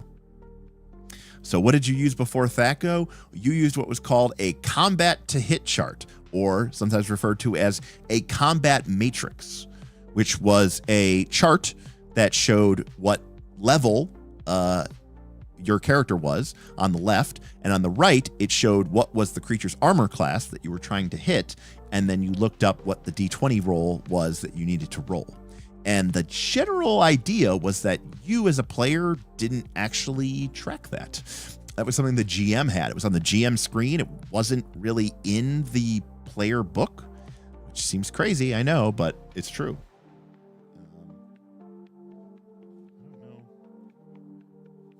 They have it. I'm pretty sure they don't.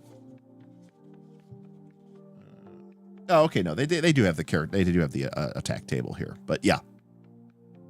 Anyways. But yes, the long story short is it is actually before THAC0 was the attempt to universalize the combat table.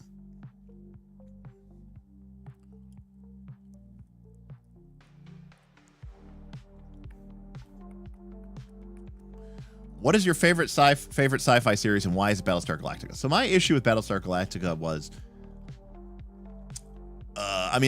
it's not, but I love Battlestar Galactica. I love it so much. But the ending was, I think kind of weird and seemed ham-fisted. Okay, the Cylons just leave and then humanity ends up on our Earth and then they fly all their ships into the sun, and then they're going to be live primitive lives, and then they interbreed with the native hominids there, and then now that's our Earth. It was a very strange premise that I don't think anyone would have gone along with. To say nothing of the fact that it was a pretty hard. I understand that religion was a component of the show, but they really they were they never really explained Starbuck, and they didn't make an attempt to explain Starbuck. So the ending of that show was problematic for me. But it's hard to end shows. Game of Thrones, loved it. Last 2 seasons, terrible.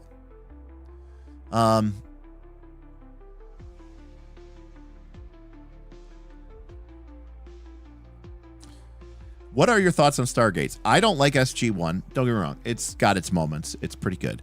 I love Atlantis, and I'm probably one of the few people that actually like the universe. Although, whatever, 2 seasons of it, I think. Maybe even 1 season. Maybe it was only 1 season. Now, Universe wasn't as good as Atlantis. But if you give me a choice between watching SG-1 and Atlantis, I'll choose Atlantis every single time. I thought Atlantis was great.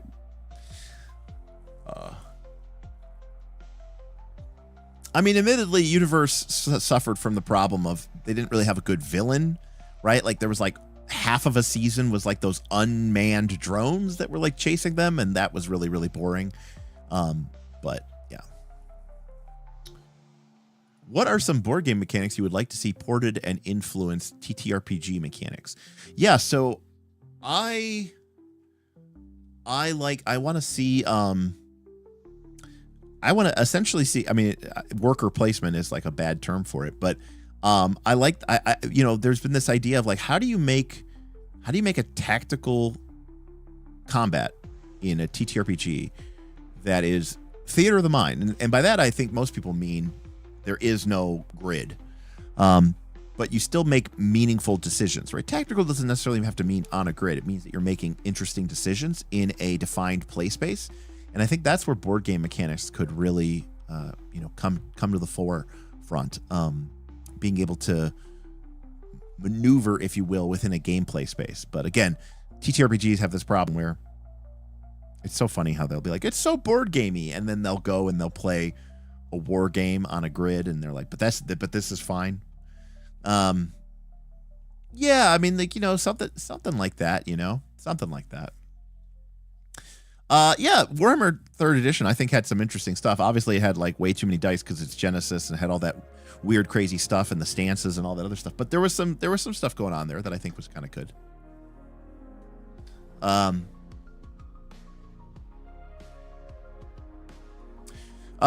Grim Prison, I don't know. I think it would have to rely on something where, you have like these defined, probably defined conditions or defined states that your character was in. I think there's something to be done there. The other thing that I think board games do that I think is interesting is, this idea of like building up these sort of engines. And I think the idea of like mechanizing the play throughout a session is something that we've always really enjoyed. And what do I mean by that? I mean, like, for a lot of people, the decision experience starts with combat and then it ends with combat. And I like the idea of like combat just being a microcosm of a larger gameplay pattern experience that starts here and ends there, and making a lot of decisions and how all those decisions interact. Torchbearer does this really well. And I understand Torchbearer is not for everyone, and rightfully so. It does have some fiddly bits. But I think part of the problem with a lot of RPGs is once you get outside of combat, you don't feel connected to the game anymore. You just feel like you're in this, this null space, this liminal space that doesn't really tie anything that is mechanical about your game to what it is that you're doing. And so it all feels like you're suddenly just playing, make-believe, fluffy bullshit time. And I don't know that I like playing games, so I like it when the game elements continue and are connected to the structure of what is going on.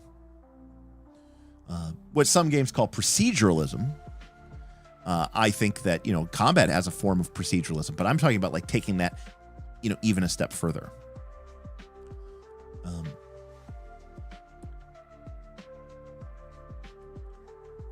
It is almost 1 a.m., but it's Saturday night. And like I said, my sleep schedule's been completely crazy and bonkers. The night my dad died, and I was actually at the pet ER when my dad died, with our foster, who I've only had. My 30-pound 10-year-old dog attacked the 80-pound 2-year-old pit bull and tore his lip. So I had to take him to the ER and get him stitched up, and that cost me like $1,500, and it was like 3 a.m. for a dog who is not mine and we're not keeping. While I was there, my mom called me and let me know. I was like, well, this is a shitty night. So ever since then, my sleep schedule's been pretty messed up. So.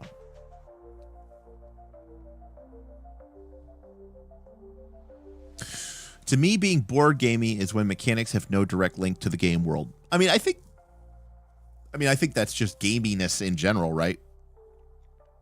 But because yeah, I mean, there's this idea of theme and whether something should be, you know, important or anything like that. Like so, for example, like, does that mean that all meta currencies are board gamey to you? Like, do hero points in Pathfinder 2, are those board gamey? Are willpower points from Forbidden Lands board gamey? Thank you. Yes, you know, like I said, it you know, it's a very confusing set of emotions. My dad's been sick. My dad's been very sick for a number of years. He's had numerous hospitalizations, and this last one was particularly rough. And so in some ways, you know, it's nice for him to be able to rest and to be, you know, through that. On the other hand, it's very sad to see him go. So it's a lot of conflicting emotions for sure, but we'll get through it.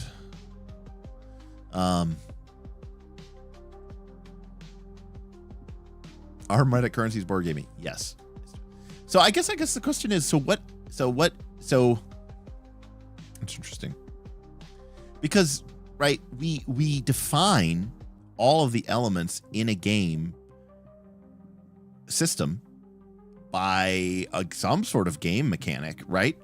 So in defining it as a game mechanic, doesn't that by definition make it a gamey? Like when you start talking about a wall and you're expressing how difficult it is to climb by assigning it a number, I mean, you're essentially gamifying it, right? Does that make it gamey? Kinda, right? Sorta.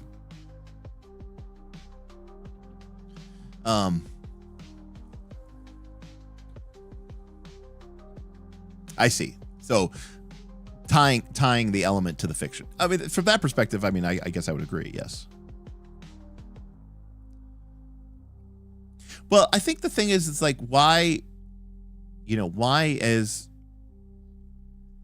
having a game mechanic in an RPG that isn't tied to the fiction, why is that necessarily a negative thing?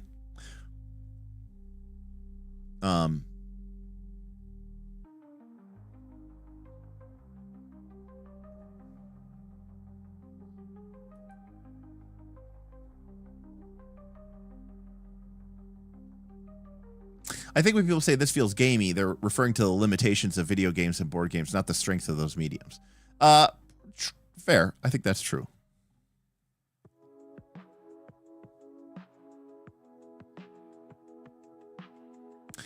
You know, that term, tactical infinity, it's interesting because no, Torn, that's totally fine. Yeah, I mean, you know, like I said, it's tough, but you know, it's something that I've been sort of preparing for a while, and you know, it'll be weird, but you know, we'll try to make it. You know, I'll deal with it. I tend to deal with things over a very long period of time, anyway. So, okay, tactical infinity. I do want to talk about. Not that I'm ignoring you, Torn. It's just, the problem I have with tactical infinity is that I'm trying to think of how to say this in a correct way. I have played games before with players like Smith is a great example of this. And I could even see this in Torchbearer. Okay. I can even see this in Torchbearer. And I've talked about this before. I've ranted about this before. I have a couple of my players in Torchbearer who are starting to push on the tactical on the boundaries of the Torchbearer rule set. And what I mean by that is tactical infinity is usually it's really just a shorthand of saying the rules of the game are pushing us in this direction. I don't want to go in that direction. That direction doesn't feel like winning. So I'm going to make up some bullshit so that I don't have to deal with any of the consequences of my actions. Now, I mean, I'm flavoring that very negatively, but like, what I mean is, you know, the combat as war crowd, the tactical infinity crowd are usually just looking for a way to cheat the game, basically. And doing so because the game mechanics don't favor them. And so now it is time to circumvent them. It's sort of like, you know, I follow the law as long as the law is, you know, convenient for me or something like that. And so I find that it can lead to a very degenerate style of play is what I'm getting at. That I've seen it happen before where players will, you know, start. It's kind of like the problem with 4th edition skill challenges when you're just like, well, I allow any skill. And it's just like when you allow any skill, suddenly it just doesn't make any difference. You know, you're just making some bullshit up and then saying why you can use this as a skill check. And, you know, one of the things that I've been pretty hold to, like when we play Torchbearer has rules for who can help with what skills. And helping is very important in Torchbearer because you need to get a bunch of dice in your dice pool to have a chance of succeeding. But like there's sort of a pressure, you know, when it's like, oh, hey, a player is giving a good reason for why their alchemy can help with this climbing check. And Torchbearer basically says, no, like, you know, you can't just help every skill with every skill because, you know, you made some bullshit thing up and it works in the fiction. It's like, we're playing the game and we're buying to the rules of the game because we want to produce interesting outcomes that are going to arise from the play state, from the procedure of these game rules. And if we are just circumventing them and going around them all the time, then we are kind of bypassing what the whole point of this experience is. You know, I guess is what I'm trying to say. Yeah, I mean, I'm not poo-pooing it entirely, but yeah, I think tactical infinity is another way of saying weaseling. And like Torchbearer has a rule literally in the book, do not weasel, right? Because there's this natural inclination to sort of, you know, everybody should help and all I have to do is explain it in the fiction, right? And then tactical infinity and beyond. And I think that can lead to very safe outcomes is how I would describe it. It's just, you know, like you never get into anywhere unexpected. You never get to anywhere feral. You never get to anywhere that you didn't expect to end up. And that's one of the reasons I really like following the rules, because there's a bias present, I think, in all of us, me and the players, to want to just like have everything work out and to allow everything and to be like, you know what, to say yes and to say yes and to say yes and, right? Because that's what we do when we're good role players. It feels like you're shutting people down when you say, no, I'm sorry, you can't help in this negotiation with your athletics check. So now I would agree that level 2 janitor, that OSR games, which have very little mechanical frameworks for anything, are probably where this works best, because the game system itself does not support or cover any of these eventualities, you know? So I agree with you in that respect. Tactical affinity is closely tied to the rule of cool for me, not in a good way. And I've poo-pooed the rule of cool myself here before, but let me give you an example.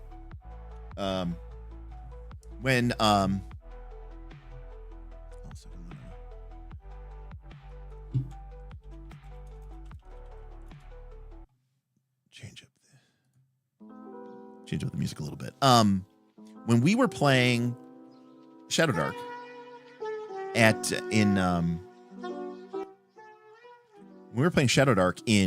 Origins, somebody, I think it was GM Scott. It was either GM Scott or it was Stephen Glicker, but they like threw a spear.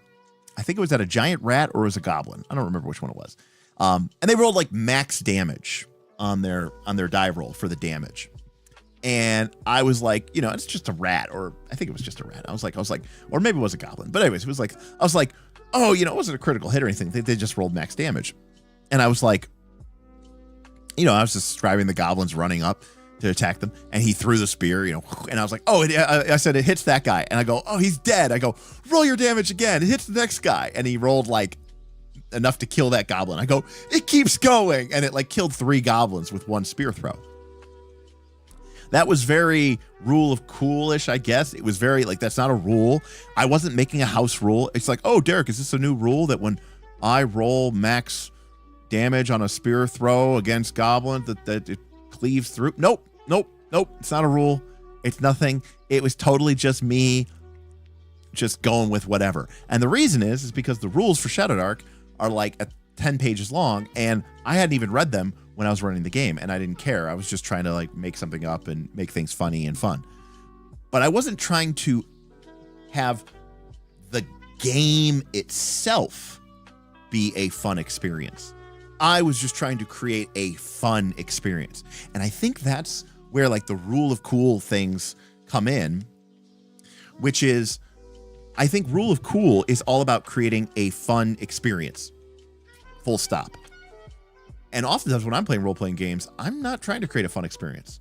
I'm trying to use the rules engine to create a experience. And that experience may or may not be fun for you. But my goal is to create a experience per this system. Not necessarily this fun experience that everyone's going to be like, yeah, high-fiving and, you know, having a great grand old time on. And so that's where I run into, you know, that's sort of the difference there between that. Derek, I've tried to make stuff up in the past like you have described, and my players got mad because it wasn't raw. Yeah, I mean, I could say that, you know, I could see that. And to be clear, Keith, I think it depends on the game, because what I just described in Shadowdark, with the spear hitting the first goblin, blowing through his chest, blowing out the back of the next one, and ending up sort of, you know, shish kebabbing 3 goblins with a single spear throw. I would never do that in Pathfinder 2. I would never do that in Torchbearer. I would never do that in a game where, or I would never do that in D&D 4th edition. So I would never do that in a game where people are making decisions under the idea that they're not going to be able to just like kill 3 goblins in one move, just because I randomly decided that they could.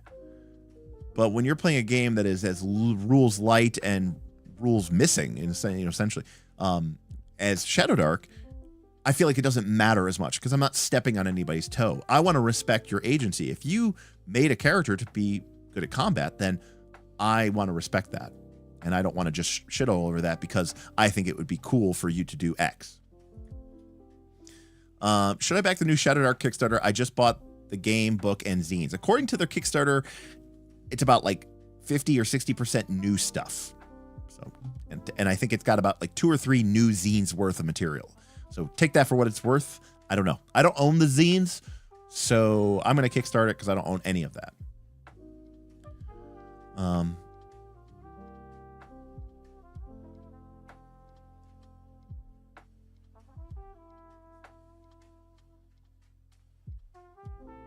I hate the rule of cool, or as I like to call it, the rule of why even play. Yeah, it's weird, you know, because again, I have, you know, I've said this before, you know, one of my hot takes is that my job isn't to make the game fun. Right? Like, so, you know, you can have fun or not, but it's not my job to have fun, you know, to make the game fun. And that's also one of the reasons why sometimes, you know, it depends on what you're into. It depends on what kind of experience that you want to have. If you want to play like a rip-roaring, you know, oh my God, devil may care kind of game session, then, you know, you should come play World of Dungeons with me, or, you know, Dungeon World, or Shadowdark, or BXD&D, or 5th edition D&D, which I also don't really respect that much and usually house rule very heavily. But if you want to play Pathfinder 2 or 4th edition with me, expect me to be more a stickler for the rules. see. Yeah, I've never thought of the GM being the source of the rule of cool. I don't know if that's even possible or if it's just house ruling. To me, it's always a player trying to justify their running up a sword. Yes, exactly. That is absolutely true.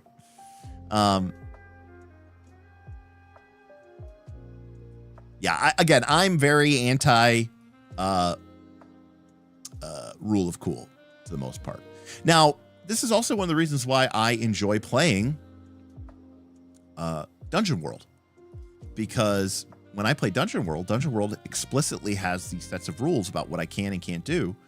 And if the player rolls a 6-, the GM can make as hard of a move as they like, which means I get to make as hard of a move as I want, which could include giving the player a chance to succeed at a cost. And, you know what, Derek? That's well said. Like, I don't want to play a game where I feel like I have to go around the rules in order to make it fun and make it cool. Like, that's the whole point of the rules is, you know, if you have to ignore the rules in order to have fun, those are probably bad rules, or they're good rules. You're just not, you know, you're not liking what they're doing. Right? Does that make some sense? I agree with you, Derek. Well, there's a little bit of lag. I'm sorry.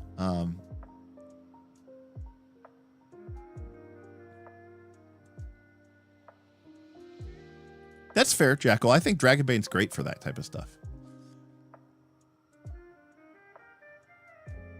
Like, I'll give you a great example. Okay. In Torchbearer, the game is very clear and very explicit. You're going to do this. You're going to do this task. The game sets the objective. You know, there's a formula in the back. The players could look it up if they want. The GM could look it up. The game, so the objective is like the DC, right? So the game, you look up at the back of the book. Okay, you've got this many people. They're climbing this thing. The DC is 4, or the OB, as this game would say. The OB is 4. Then the game gives me, the GM, the discretion, if I want to apply evil or good GM factors. And I am allowed to up or lower the OB by 1. Not by 2, by 1. As I see fit, as it fits the fiction. Well, the rock is very slippery. It's covered in blood from the snake that you killed or whatever. I'm going to say evil GM factor +1. The OB goes from 4 to 5. That's it. That's my limit of my ability to influence the mechanics of the game, but it's well spelled out. And I'm still performing a valuable role in acting as a sort of moderator for the system, but I'm not just throwing out the rules. And then if you fail that check, my role as a GM steps in again, and I have to make a decision. I can either have you fail and twist, which basically means that a new problem or a new challenge emerges because of your failure, aka you don't succeed, but the game doesn't stop because a new thing happens. You know, what Dungeon World would call like a hard move. Or maybe I'm like, you know what? This is not a place to twist. I mean, there's in Torchbearer, there's literally a situation where I could go, I'm not going to let the players cannot fail here. And the game supports that because the players will attempt the check. And I'm like, I need them to succeed. So they'll either succeed with the roll, in which case they succeed, or they'll fail. And the game gives me the permission to either make them fail and twist, aka make a hard move, or I can, if they fail, I can give them success, but also grant them a condition. And that is well within my right as a GM. Now, are there guidelines for this? Sort of, not really, but really what it comes down to is the GM. What are you feeling right now? What is the pacing? How do you feel about this moment? Now, what's cool about this is conditions aren't just some, you know, thing that you sleep off. So giving someone a condition for success is not like a free lunch. But what it means is if I sit down tonight and I'm like, I as a GM, I have to make that decision anytime the players fail. Do I fail them and twist, which means create a new situation, a new problem, a new circumstance? Or do I give them their success and we move on, but they get a new condition? And as a GM, that feels incredibly powerful to me because it means I can control the pacing and the tone of the game, but I'm doing it all above board and I'm not following just some arbitrary rule of cool. I'm using my discretion to push the game in a direction I want to go in, but I'm still at the mercy, ultimately, of the dice as well. So, Dungeon World does this at the same time, What's up, Tim? Tim, we should go see another hockey game soon.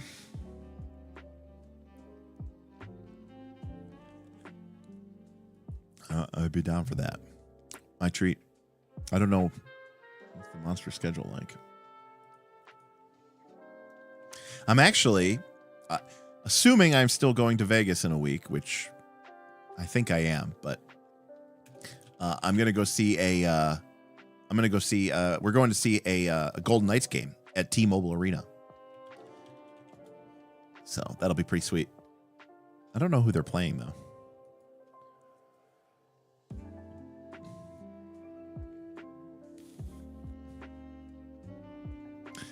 Yeah, it looks like there's some games at the end of March. So maybe we'll go see one of those. Oh, there's some in April too.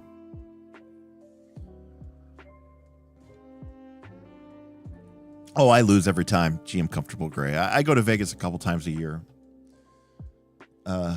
This is just an unfortunate timing, obviously, with my dad's passing and stuff.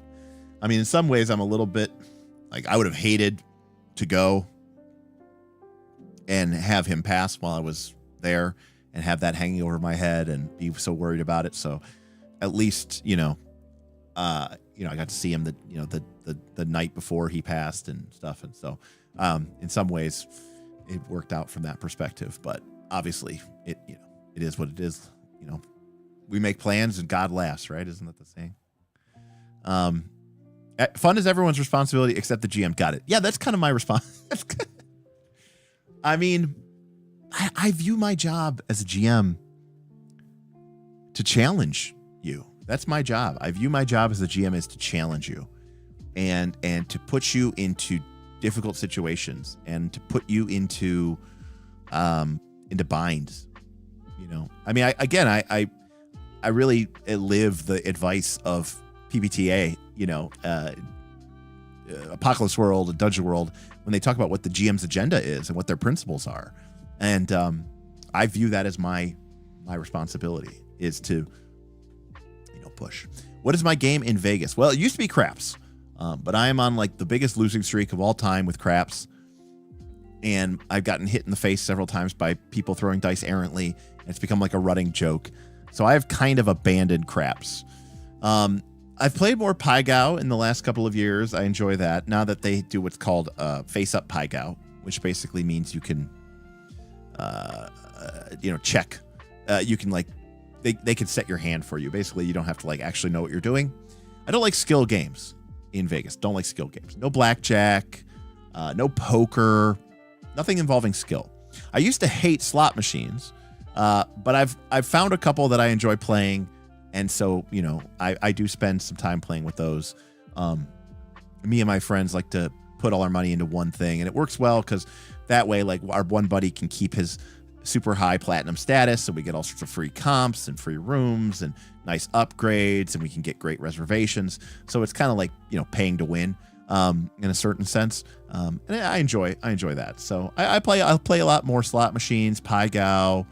Sometimes I play craps, roulette. But very, very rarely. I almost never play blackjack, and I never play any of the poker games. But those are probably the games I play the most.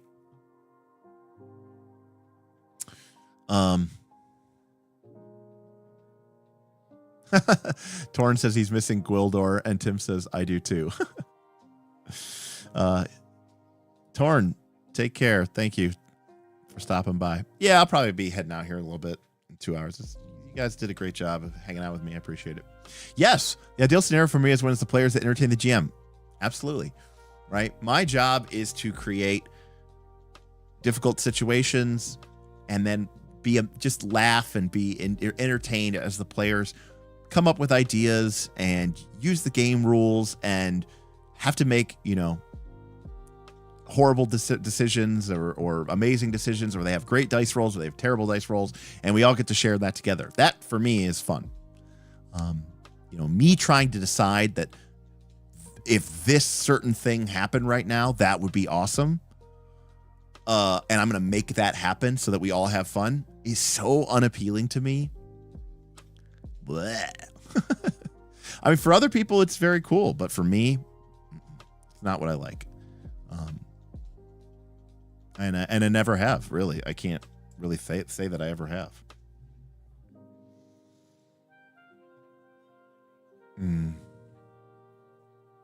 Well, because once you have it as your objective to like make the game fun, I think that starts to, put this weird pressure on you because maybe the game isn't always fun, right? To a certain extent. And the game isn't always designed to make things fun. You need to find fun from the outcomes of the game is what I would say. So, I mean, if you watch our Torchbearer games, you know that, I was not trying to make it fun for them. My job was to push them, to challenge them, to look at their characters' goals and beliefs and instincts and say, how do I challenge these things, which they have decided, and then see what they're willing to risk. How much are they willing to do? And then if through that process you have a great time. I mean, a great example of this is Vegas. There are plenty of people I know who think the idea of going to Vegas and gambling your money and losing it, even if you do have a chance of winning something, is the most unfun thing in the world, right? But Vegas isn't there, right? You're like, but isn't Vegas this thing to make it fun? It sure is. But Vegas isn't there to like make it fun for you. The Vegas is there to provide this experience. And if you enjoy that experience, then you're going to enjoy Las Vegas, right? And I would never poo-poo someone when people ask me, is Vegas fun? I would say it's fun for me, but it might not be fun for you. Same thing's true with cruises. I love going on cruises. I know plenty of people who hate the idea of a cruise. It's totally fair. But cruises are fun. No, cruises give a certain type of experience. You may find that fun. You may not find that fun. But that doesn't mean it's a bad cruise. Maybe you just don't like cruising, which is fine. Well, the way I look at Vegas is this. If you go to Disney World or Gen Con or whatever, Disney World being a better example, you don't think to yourself, I'm going to go to Disney World. I'm going to have a great time. I'm going to spend thousands of dollars, and I'm going to come home maybe up money. No, that money's gone. It's just gone. It's gone. You're paying to have a good time. Vegas is the same thing. I'm paying to have a good time. And I'm fine with, just like I would be fine going to Disney and coming back down several $1,000s, I'm fine going to Vegas and coming back home down several $1,000s, having had a good time. The difference is that in Vegas, there actually does exist a chance that I might win money. I might win back some, all, or even more than the money that I spent. And that is something I cannot get from Disney or international travel or anything like that. So it's if you enjoy just the act of being there and playing the gambling machines, then it's a win-win-win for you because you're going to enjoy it even if you lose it all. Even when I lose it all, I'm still having fun. But I do have the chance that I could actually win, which you do not have in any other situation. I mean, yeah, what is fun is, here's the thing. What is fun is totally subjective, which is why I think a game having a purpose of one of this game's objective is to have fun is a bullshit concept. Like, how do you make a game fun? Fun varies from every single person. Now, I will say that Mark Rosewater probably has one of the better definitions for fun. He says fun is an emotional response. And interesting, or being interested, is a mental response. And so his belief as a game designer is that it is better to create emotional responses in people than mental responses in people. In other words, he says, don't confuse interesting with fun. So just because something is mentally stimulating doesn't necessarily mean it's going to be emotionally stimulating. And for Mark Rosewater, I'm sure the business supports this, or the psychology supports this. You probably get better business, better rate of return, better, fans if you create a emotional response than you do a mental response, right? Jasari says, I feel pressure to provide a fun experience for my players when I run a TTRPG, even if I know or feel like I should just be there to set things up and watch people respond for good or bad. And Jasari, there's nothing wrong with that. I mean, it just means that you're conflating, which is fine. You're conflating the roles of GM with host, and you're acting as a good host, right? And one of the things that a good host does is make sure that everyone's having a good time. Everyone's having a fun time. And I think that a lot of people conflate those roles. And that's fine. But, another thing is too, I think a lot of people think that, they act like the GM, like they act like your players are doing you the solid, and thus you have a responsibility to them and you don't. But, if anything, they owe you. That's why I said the person who has to be entertained is me. Otherwise, I'm not coming back, and the campaign won't go very far without me. Right. Interesting is for an intellectual response where you go, oh, that's interesting. But maybe it doesn't necessarily make you feel any sort of way. So that's why, like, for me, I talk about like fun, interesting, and then like enjoying as kind of like this like layered system, or this like layered approach.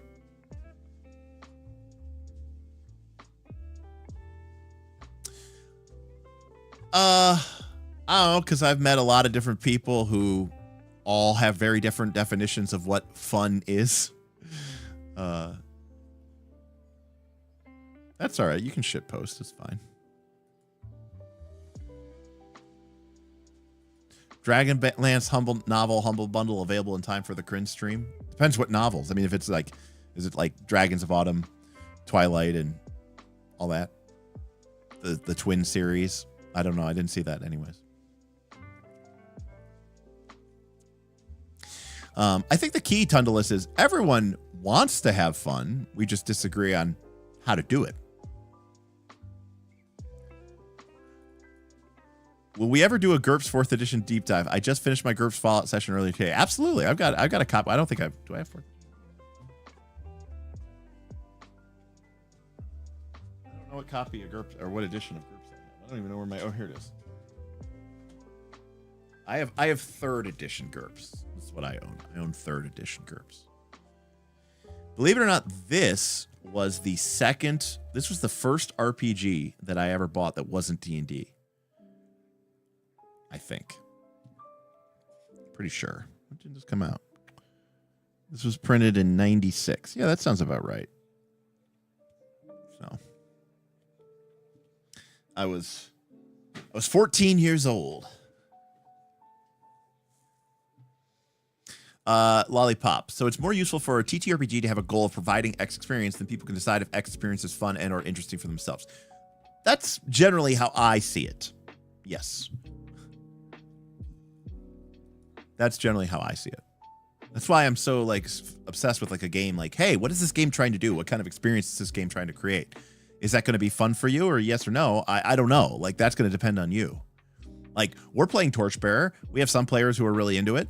I think we have some players who probably would never play the game again, and that's totally fine. But I don't think that's a flaw of the game. Derek, how do you feel about Critical Role peeps crying while playing? I mean, they're actors, so I don't know. I mean, we've probably had a few tears at my table over the years, but it's been very far and few between. I mean, realize that they're like not only are they like hamming it up for the show, which is good. That's what they're doing. That's they're professional. They're paid to act that way.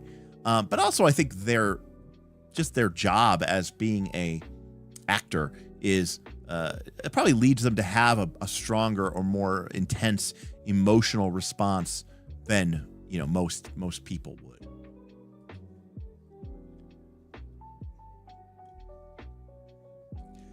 Lugs, I do agree with you. I think Critical Role, Stranger Things, just the general zeitgeist of the current age.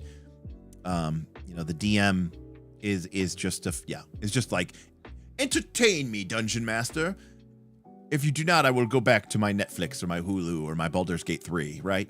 And that has sort of warped the perception of that, I think, big time. Yeah, the Burning Blade got the most emotional response. Yeah, I mean, we had some good moments. For sure. Can a game be good if no one ever wants to play it again? I think yes. I think yes too. And this is where I get a little bit you know, pedantic, but I think the quality of an RPG is objective. I think there can be a good RPG and a bad RPG. I think there could be good rules and there could be bad rules. There could be well-designed RPGs and bad RPGs. It does not mean that you're going to have fun with it. Right? Because fun is subjective and fun doesn't, you know, I mean, just because, and I might say that RPG is bad. And you might be like, we have so much fun playing it.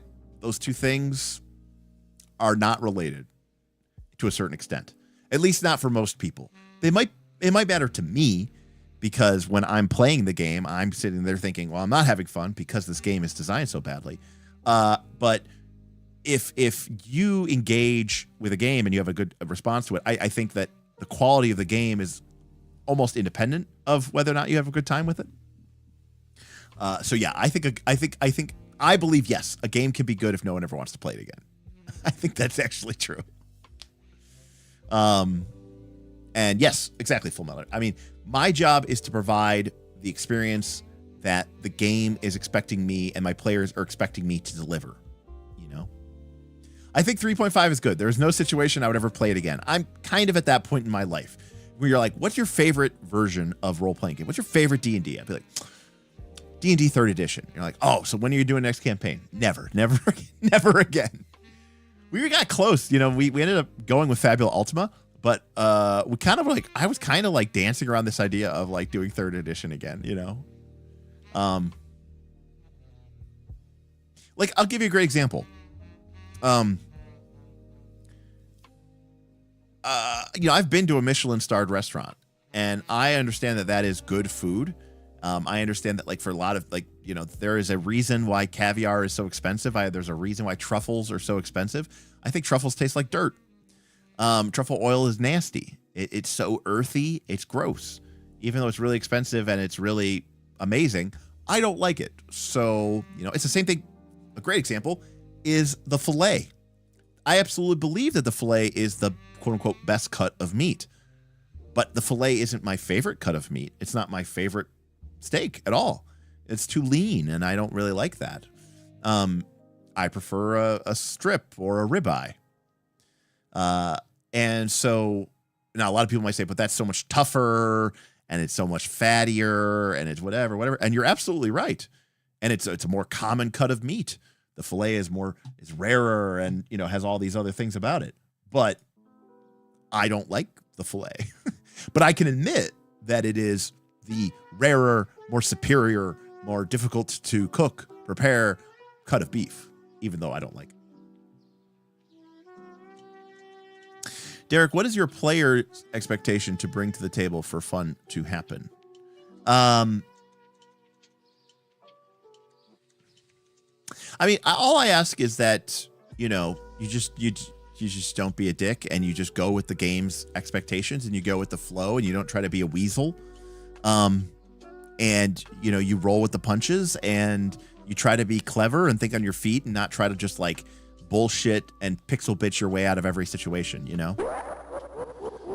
Because I think that's what ruins the fun for me personally, is like when the game is trying to put you into a position, the rules, and the player is just like, but what about this? And what about this? And what about this? And what about this? And I mean, Tim's here, and I've snapped at Tim before when Tim was trying to like, basically just be like, but what if we did this thing and we automatically won and we didn't have to fight any of the challenges? And I was like, fine, Tim, whatever. Like, is that fun? Everything's dead. You win. Congrats. I think that was while playing Pathfinder 2. And I mean, there've been other instances where that's happened, not with Tim specifically, but with other players. So, at a certain point, I'm like, what are we even doing here? That's the problem. Like, that's where I think combat as war leads to. Combat as war leads to this thing where you're like, okay, let me give you this. Let's say you're playing a game in Pathfinder 2 and you're low level and the player, like there's a problem. There's some, whatever. We'll use Rise of the Rune Lords as an example. Okay. So you're in Adventure 3, right? Turtleback Fairy, Hook Mountain Massacre. Giants are amassing in the wilds of Varesia. A town is under threat. The giants are building an army. Now, the game, your levels, you're level 8 now, or give or take. The game is all set up around you, like encountering these monsters and dealing with them and overcoming the challenges.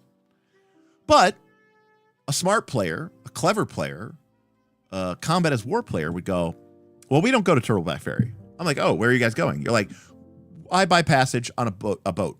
Where are you going? To Absalom. Why? Well, I mean, we're 8th level, so we're not like nobodies. And I think we could probably convince some 20th level characters that this is actually a really big deal. And we kind of think maybe a Rune Lord might be involved. And then once we get a 20th level character involved, they can just like teleport over there with their crew and spend like an hour this afternoon just completely wiping out every single giant. Not just the giants, but they can also use their high level divination magic to really figure out what the issue is. And honestly, that's kind of a better, cleaner solution rather than risking it on us. Because what if we fail and we could die? And also I think we're doing the mature thing here of escalating this to our superiors. And sure, it might take us a couple days, maybe even a week or two to really find some good people in Absalom. But I think we could probably use some spells of our own to try to locate the right people, good alignment, worshiping good gods. We could find the powers that be that would do this. And as a GM, you're like, yes, all of that makes sense. Okay, well, campaign over, I guess. You did it. Congrats. You won. And you did it the smart way, the right way. Right? You see,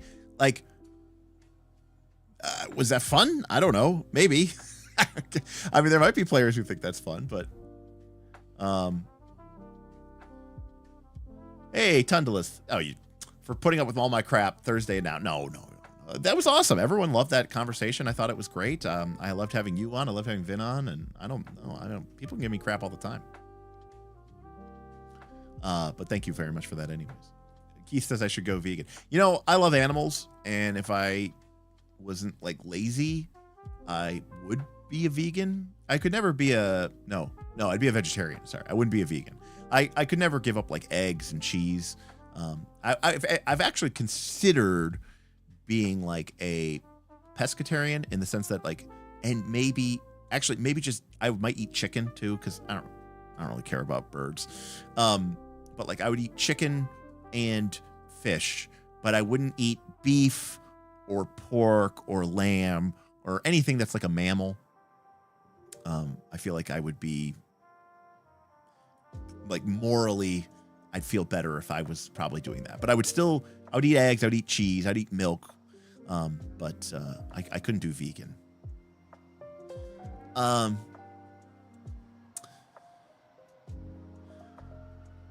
True story. It happens to everybody. Yeah, it does. I mean, I've pissed people off, GMs off, Smith off as a player before, doing things like that. Alia says, I think a game is objectively good when the game mechanics successfully accommodate what the game is setting out to do. Yes, and that's how I rate a game. What is this game about? Do the mechanics support that thing? Do the reward mechanisms support you doing the thing that the game says it's about, using the mechanics that the game provides you? Dumb but serious question. You have to run an in-person full-length campaign for PF1, 2nd edition, or 4th edition. Which one do you run? PF2E. easy. It has the most, in person. I was gonna say, if it's online, absolutely second. I still go second edition. I mean, Pathfinder second edition. It's just easier for everybody to get resources. Finding fourth edition stuff is a pain in the ass. Pathfinder 1 is, so complicated and over the top and whatever. I love fourth edition, but I love first edition Pathfinder too, but I think I'd probably just say Pathfinder second edition. I think a lot of players think TTRPGs are player versus GM, which is interesting because, right, I haven't like a lot of players come to the game from like Critical Role, and isn't like Critical Role definitely not GM versus player? Maybe it's not. I don't know. It sounds fun to me. Players can swap to level 20 party law. There you go. Yeah. You know what? Everybody. Okay, guys, that was totally. You guys are so smart. You guys are so great. All right. So here's what we're gonna do for next week. Everybody make level 20 characters. You guys could be this high level party, and then we'll take your level 20 characters, and you guys can go fight the level 9 adventure. Derek just solved every adventure path plot. Yeah. The goal is to stop playing PF2 as quickly as possible. That also sounds fun. I'm in. Strike. The answer is always strike. Well, but the interesting thing is, like, this is where, people say like, I want combat as war. I want tactical infinity. And then I describe what I just described, and they go, well, but not like that. And I go, so it's not infinite tactical? It's not infinite combat as war? It's not? And they're like, the high level people are busy. I'm like, aren't you trying to stop like the rise of a rune lord? Isn't that like bad for like the world? Shouldn't like a level 20 character go deal with this? Probably. Well,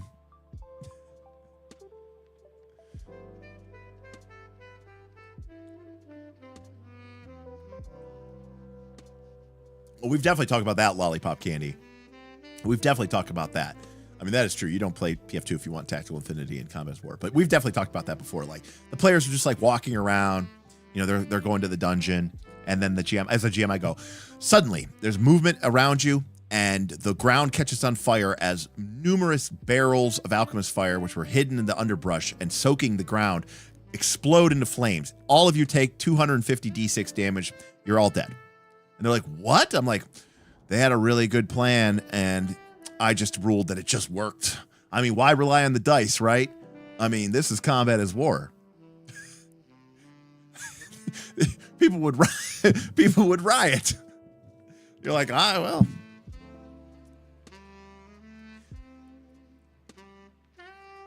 I mean, truthfully, Tim knows this.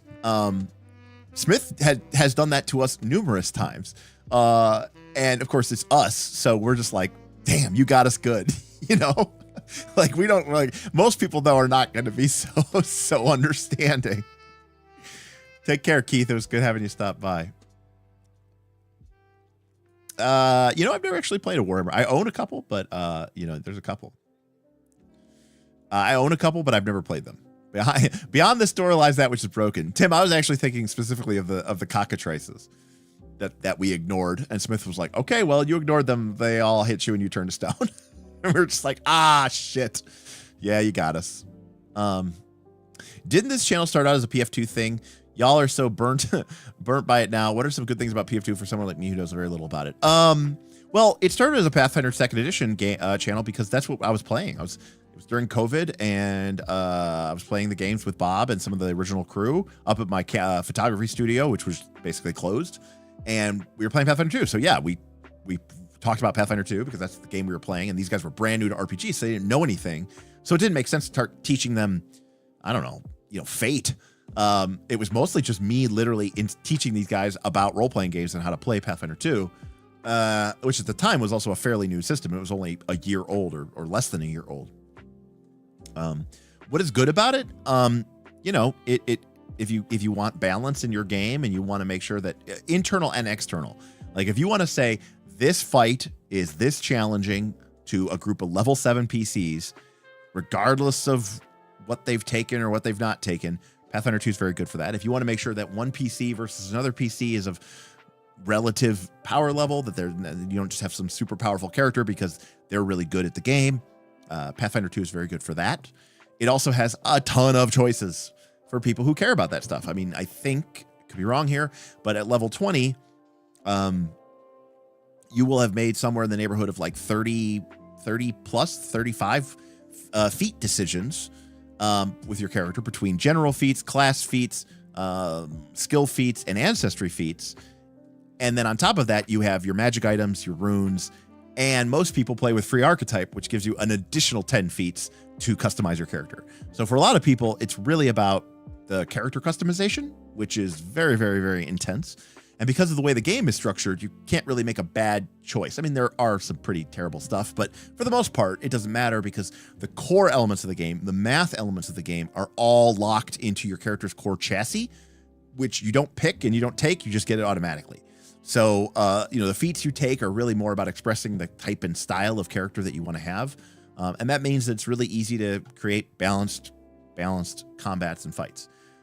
Pathfinder 2, in my opinion, is ideal for the group and the GM or the players who want to be able to say, look, I don't want to fudge, but I also don't want you guys to really ever lose, but I still want you to have to like kind of pay attention and make choices. And so I'm going to throw moderate and severe encounters at you, and you'll have to, fight the monsters, but you'll win. If you just don't like, assuming your action isn't, I go prone and roll around on the ground, you'll win a vast majority of the time, but you do have to put a little bit of effort into it. And that means that you're free to kind of pick choices as you see them and then still do okay. So that's what I would say about Pathfinder 2.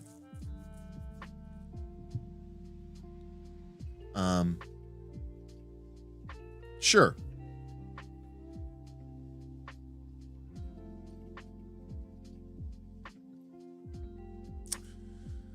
Abomination Vaults is good. That's actually one that I ran. I don't know. I mean, not really. It kind of just takes care of itself. I would say. Do I have any tips or suggestions for like the Abomination Vaults, or do you mean like for Pathfinder 2nd Edition? I mean, you need to be very careful with what you do with the game. At the same time, like the game has a sort of natural smoothing curve. So don't be afraid to, give players some higher level items, because they'll very quickly catch up to it and it won't matter. But you do need to be aware of like, there's some weird oddities in Pathfinder 2nd Edition, where like there's certain level ranges where you gain a lot of power in a very short period of time. So like martial characters, fighters, rangers, monks, barbarians, the power gain that they get from going from level 4 to level 5 is huge, which means that level 5 monsters are a lot tougher than level 4 monsters. And so if you have a group of level 3 PCs and they're fighting a level 4 monster, it's tough. It's tougher, but it's not like super tough. But if you have a level 4 PCs fighting a level 5 monster, that monster comparatively is a lot tougher. Like spellcasters, they suck at levels like 5 and 6. It's so bad for them because they don't get their DC bump until they're level 7. And so by the time they're level 6 and you're fighting a level 7 or 8 monster, that monster might be saving against their spells literally like on a 5 or higher on a D20 or a 4 or higher on a D20. It's that bad. So it's pretty crazy.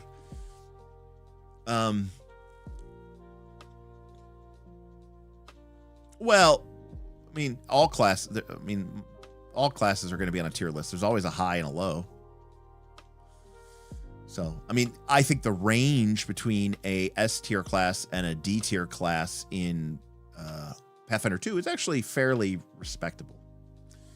It's a 3-point bump. You get 1 point for the level and 2 points for the proficiency improvement. So it's 3 points. It could potentially, I mean, there might be a situation where it could be 4 points, but I think the general idea is that's 3 points, which is a big deal. And the reason why it's a big deal in this game is because of the way the critical threshold works. It's 10 or higher. So PBTA playbook tier list stream. Yeah. But it's not just a 15 to 20% swing. It's also a critical hit chance thing, which is where it really matters. So like that monster that is normally, let's say it saves on a 10 or higher, which means it critically saves on a 20. So it only critically saves 5% of the time. But when you have a 3 or 4 point swing, now it saves on a 6. But that means it critically saves on a 16, which means now on a 16, 17, 18, 19, so now 25% of the time it critically succeeds. So not only is it succeeding more, it's critically succeeding more. And a critical success means that it's usually not going to take any effect from your spell. Or if it's hitting you, it's critically hitting you. So that's where the math can get really wonky, is because of the not just the hit, but the critical hit chance. Oh, it would get very few views. Also, like, what game are we talking about? All games? That doesn't even really necessarily make sense. Boss encounters can be pretty tough. I mean, PL, a PL plus 3 monster is no joke. A PL plus 2 monster is a pretty tough cookie. I mean, unless you have really, really expert players who really, really know what they're doing, party level plus 3 monster is pretty tough. Just because of the math. The math makes it hard for them to win.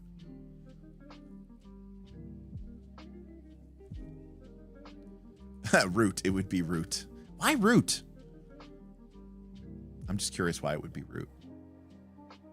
I don't even know if Root has my favorite playbooks. Avatar has my favorite playbooks.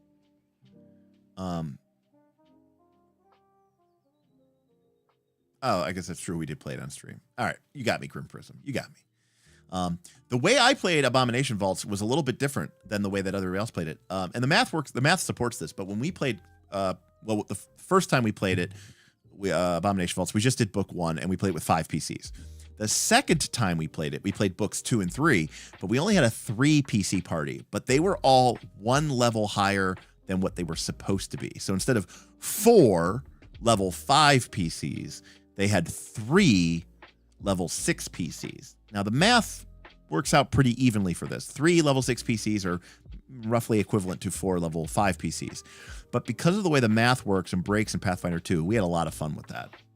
And actually, I'm going to go out on a limb and say that's my favorite way to play Pathfinder 2. 3-person party, 1 level higher than what the adventure or the game expects you to be. And if I ever had to play Pathfinder 2 again, I don't know. It would be very hard for me not to play that way. My Abomination Vault game did go to 11. Actually, it did. Yes. They were 11 when they fought Belcora. Yes. I mean, I think Avatar Legend is pretty crunchy, too.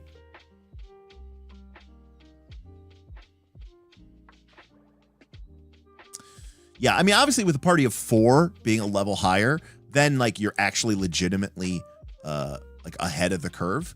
But the way that the XP breaks down is that the way the XP breaks down, a level 3 group, 3-person party that's 1 level higher is mathematically roughly equivalent to 4 PCs. But in your case, they actually literally had an advantage. They still TPK'd against a PL plus 2 on level 10. Well, times are tough. What monster? I'm trying to think what was on level 10. I just like Root more. I mean, don't get me wrong. I own all the Root set. I own all the Root board games and all the Root stuff, and obviously I own all the Root TTRPG, and I kickstarted the new Root board game expansion and the new Root TTRPG expansion. So I think it's really cool, and I think it's a really cool setting, and I love the collaborative world building to build your own woodland. I think that's so cool. Big fan of that. Root's a lot of fun.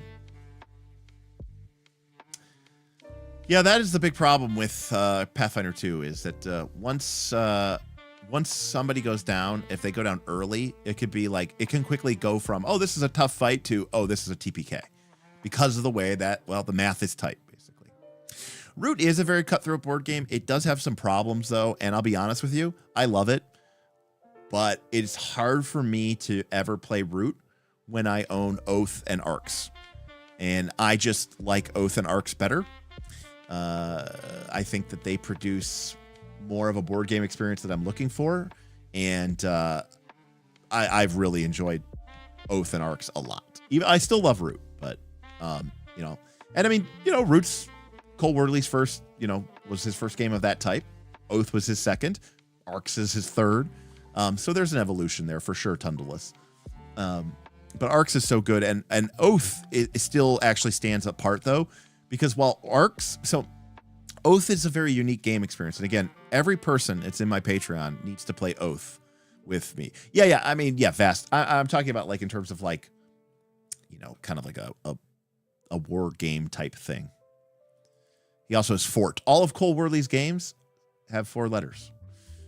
Vast, Fort, Loot, Oath, Root, Arcs. I am assuming at this point that that's deliberate. Oath is such a unique game experience. I can't even describe it. Oath is, in my opinion, the closest that a board game gets to being a role-playing game with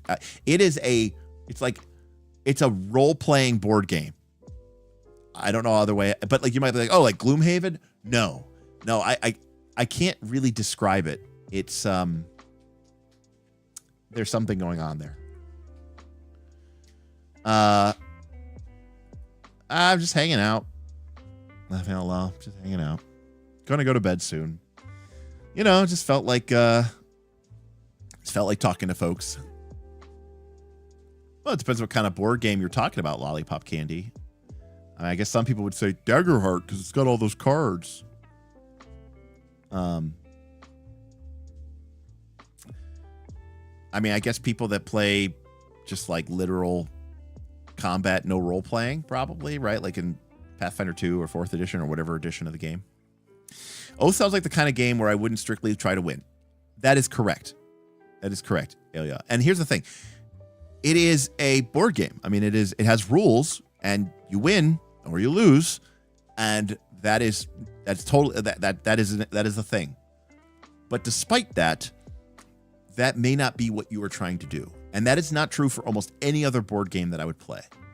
And in Oath, I have seen Oath is for me like a role-playing game or like a Torchbearer game where you play the game, you follow the procedures, you make decisions, and then when you're done with the board game, you look back and you go, wow, look at this kind of cool emergent story that happened. And it's really interesting, and we can see how all the pieces tie together. And wow, it kind of felt like a role-playing game because like we told this story through game mechanics. And for me, that is what role-playing games are, right? They are story generators that come through playing a game. And that is what I view role-playing games as. And in that I don't really know it's a story until we're done and I look back and I see what we have created. And then I go, oh, look at the story we did. And so like me going into it with the intention to be like, I want to create this dramatic story, I find tends to lead to worse results than sort of just trusting good rules, in following the emergent patterns and collaborating with the random results while keeping in mind our agendas and principles and trusting the process and then looking back. The fact that Oath is persistent is also a big deal.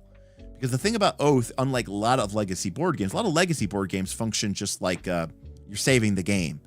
Oath doesn't work that way. You know, you don't need the same group of people to play Oath each time. You don't have a character in Oath. But the game changes from the way that you played it.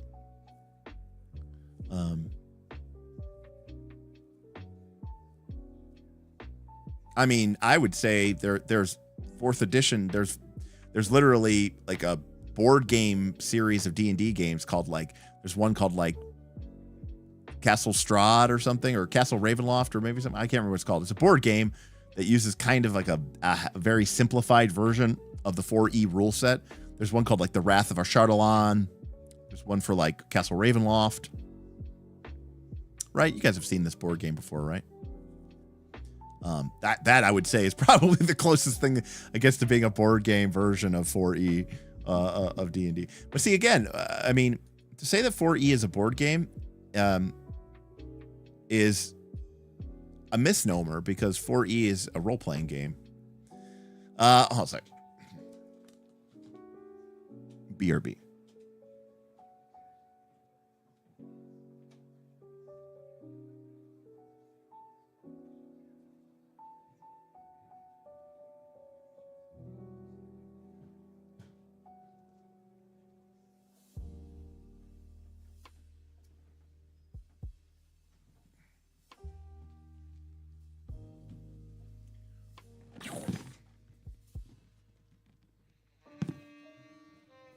This is the Castle Ravenloft board game. The Master of Ravenloft is having guests for dinner, and you are invited.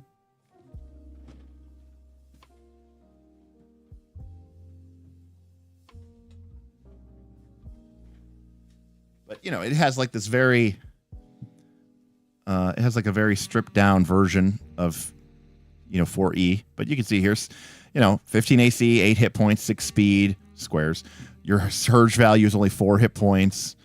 You have powers. You have 1 ranger utility, 2 ranger at wills, 1 ranger daily.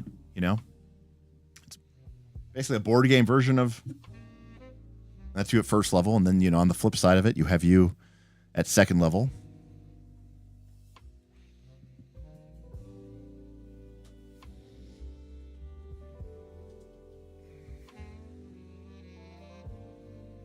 Well, that's good. That's what we were going for. It's still raining outside. It's very nice. I'm looking forward to that. Just a nice night of sleep. Gotta change it up there a little bit. I need to go find me a helmet. Eventually you can scavenge for one. You just, you need to find something other than lint. Am I going to Gen Con this year? I have a badge. I did not get a hotel room. Last year, I had a badge, did not get a hotel room, and I refused to go because I didn't want to be 45 minutes out. And then at the last minute, Steven Glicker let me crash with him in an Airbnb nearby. So, well, I was salty because the thing is, I'm a liberal capitalist, which is to say, I think there are things that everyone should have. I think everyone should have health care. I think everyone should have Social Security. I think everyone should have a form of universal basic income. I think everybody should have access to education. I think everybody, right? And I don't think that should be a question of how much money you make or what you do or what value you provide to a society. Very liberal. But Gen Con is not one of those things. And Gen Con doesn't need to be fair. And Gen Con went to this lottery system. And originally the intention of the lottery system was to keep the prices down, but now the prices for these hotels is still like $350 a night in the lotto system. So in that respect, it completely failed. So I don't know what they were doing there. But I'm also just like, Gen Con isn't a universal basic right.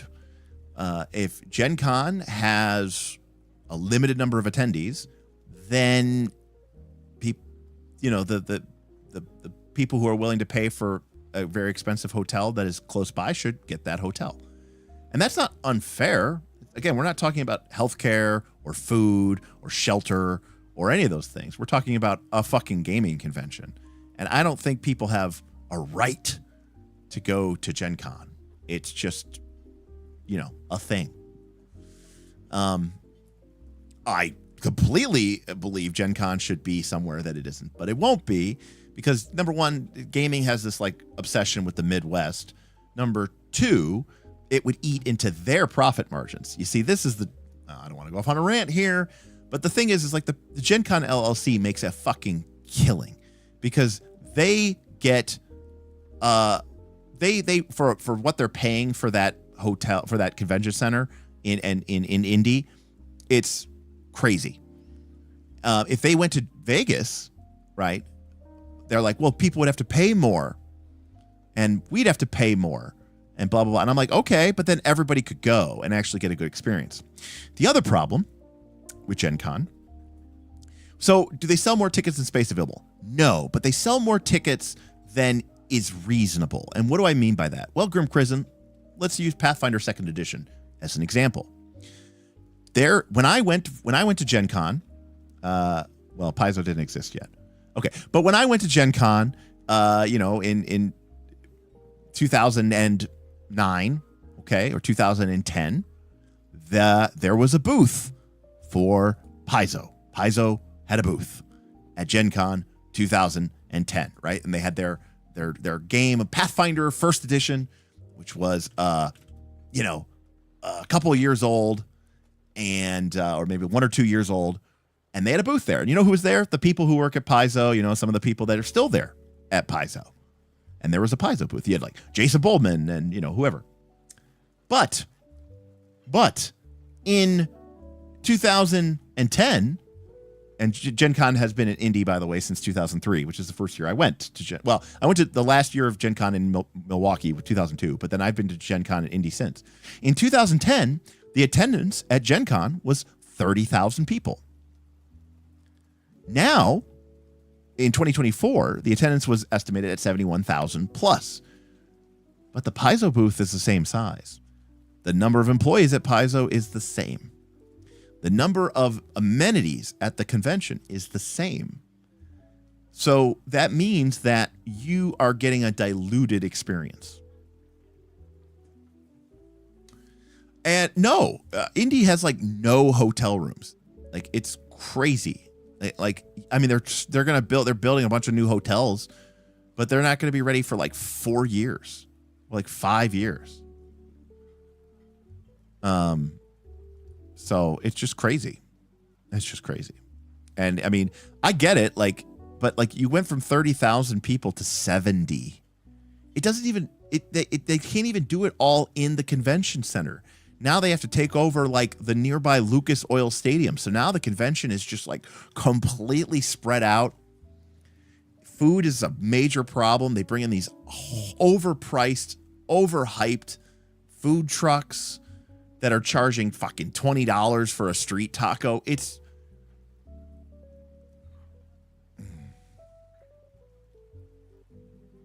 still whatever, it's the great experience or whatever, but it is,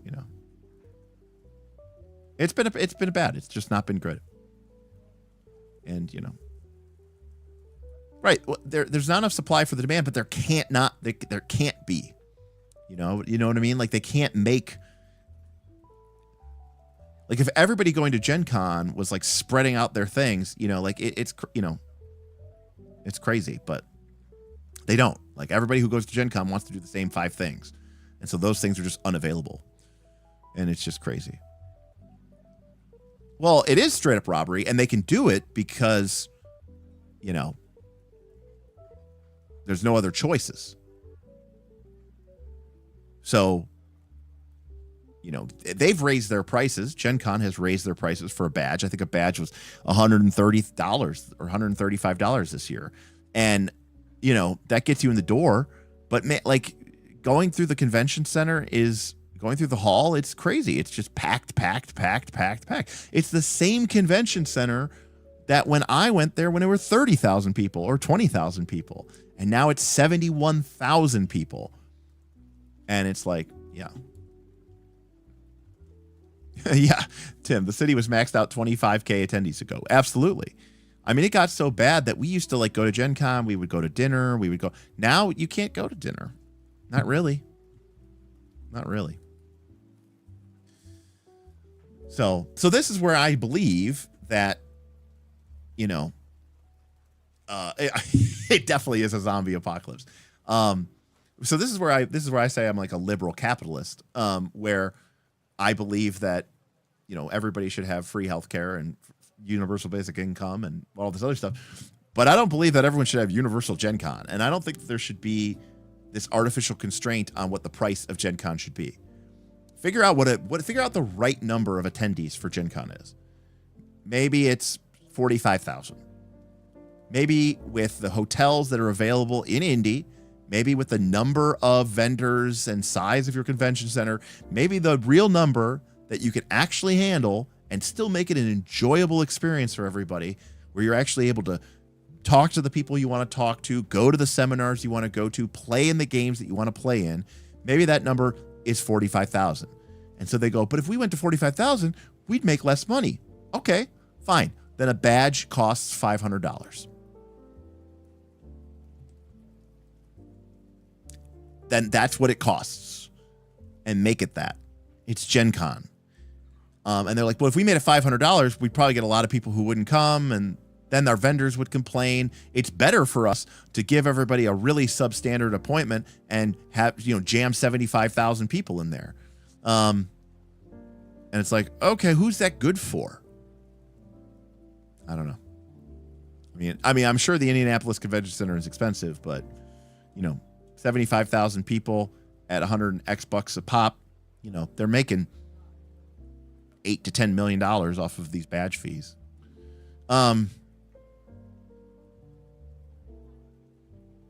Big Bad Con was canceled this year. Oh, that sucks.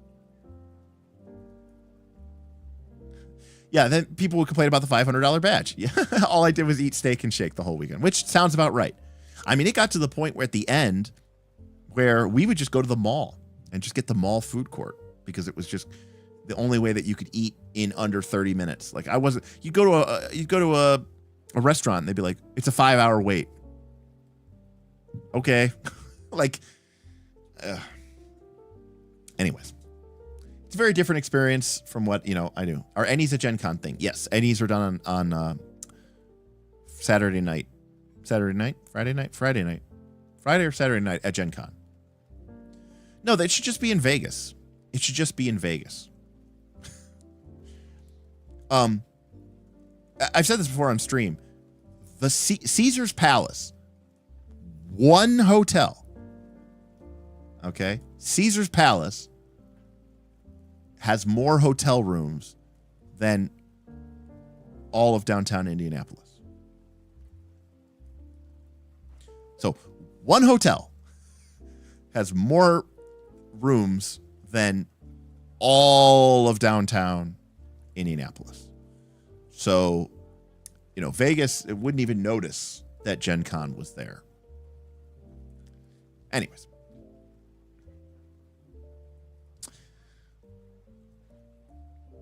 No, the other thing, Denver, Boston, these places would be too expensive to fly into. That's the other thing. Vegas, everyone can fly to Vegas. Vegas has direct flights to all over the place. It's very easy to fly to Vegas. So Vegas is definitely where it should be, in my personal opinion. I'm not even being biased by my love of Las Vegas here either. I'm just saying, it's just the place that makes sense. It's just too big.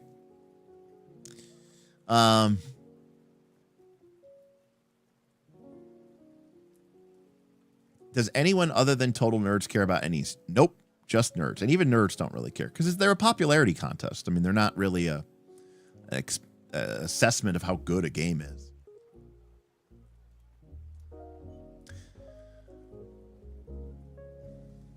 Absolutely. I mean, people are like, oh, but I would. Okay, fine. So you're in the hotel next door. You're a 10-minute walk away. You've got people who are 45 minutes outside of town. They're over by the airport. It's like a 30-plus minute drive. It's like a 30-minute Uber drive just to get into town. That sucks. And I don't know if you've ever been to a gaming convention before, but if you're going to a gaming convention and you don't have access to a hotel room, it kind of sucks. Gamers buy a lot of shit, big shit. People are walking around with these fucking outrageous boxes and bags, and they're just taking up even more room. And don't get me started about all these people who they bring their fucking 3-year-old to Gen Con. They bring their whole family. Not a single one of them are gamers. They're bringing some double wide stroller. They're walking through the incredibly, congested. It's not Disney. It's not fucking Disney. I don't understand why you brought your 3-year-old to Disney either, to be honest with you. I get it. I mean, maybe you couldn't go without bringing your 3-year-old, but they're not getting anything out of that, or your 2-year-old or whatever, but they're definitely not getting anything out of Gen Con. And you just brought them because you couldn't leave them at home or whatever. it's just, Gen Con has become this like super casual family affair, and it's not about gaming anymore. Gen Con isn't about gaming anymore. I don't know what it's about, but it's not about gaming anymore.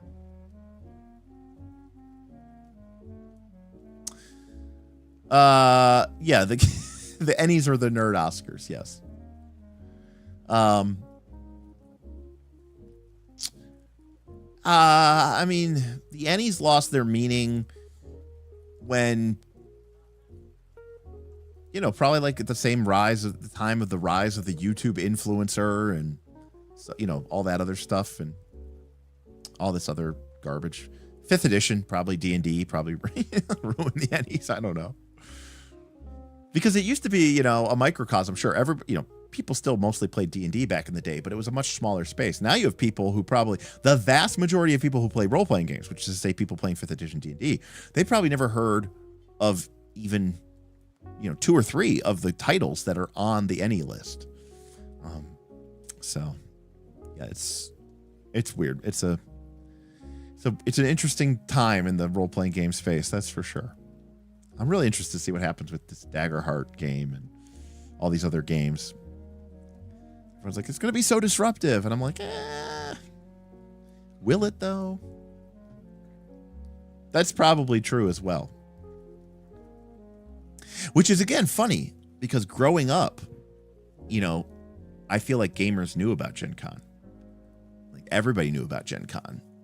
Like it was this like going to Gen Con, especially when it was in Milwaukee, which is where the original Gen Con was, in Wisconsin with Lake Geneva. It was almost viewed as like, I mean, I don't want to be disrespectful here, but it was like going on pilgrimage, right? It was like, you know, you were expected to make the journey at least once in your life, you know, to go pay homage to the spirits of role-playing games, you know?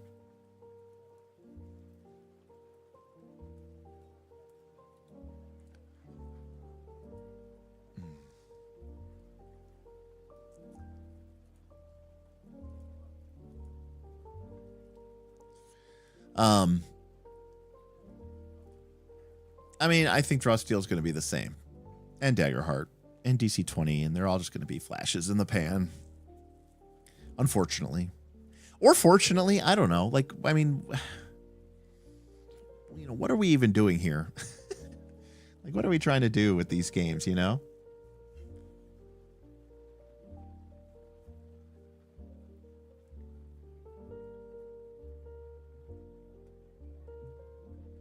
I mean, I think Thirsty Sword Lesbians is an incredible game, so I actually kind of agree with that.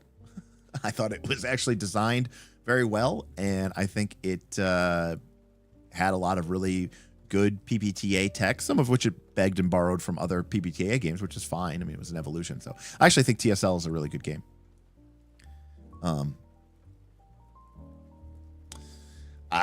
Agree to disagree. I think it's very, very, very solid.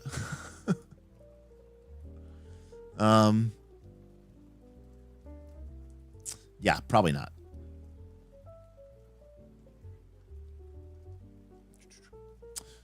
All things are political statements. Nothing is not politics.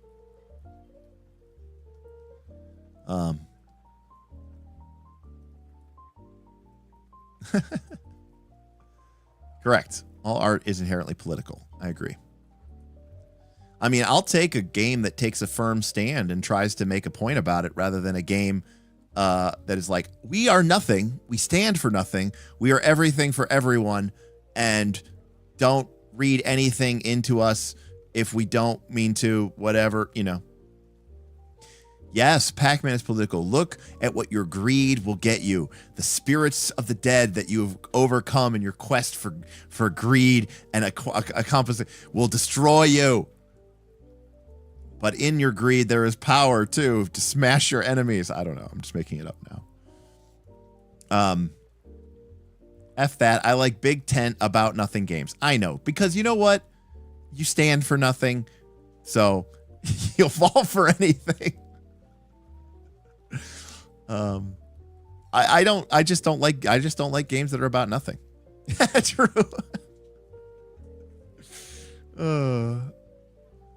So Shadow Dark seems like a good game. Haven't played it yet, but for what it seems to want to do, I think it does it well. So I'd argue that it seems like a Disney winner. Yeah, it does. But also the thing about Shadow Dark is, you know, I'm not going to say that this is like a super complicated game, but it is very elegant. You know, we've talked about the rating of elegance of a game is how much depth you get for the amount. So in other words, how much juice do you get for the squeeze? There is not a lot of juice in this game. That is very, very clear. But the juice you get is very, very, but for the amount of squeeze, you get a lot of juice. Does that make sense? It's a very efficient game. It's a very elegant game. But even at its optimal flow, the end result is still a very low complexity game. But the amount of complication, the amount of game element there is even smaller, like proportionally. So, you know, another thing is like to say that if this game is a 2 on the complexity scale, you know, you're getting a depth of like 4. So it's like a 2-to-1 ratio. It's really good. Whereas a game back there might be like an 8 on the depth. And you're like, wow, that's really good. But in order to get 8 depth, you had to pay for it with 8 complexity. So that's a 1-to-1 ratio. And so from an efficiency standpoint, the game is less efficient. Right? Does that make sense?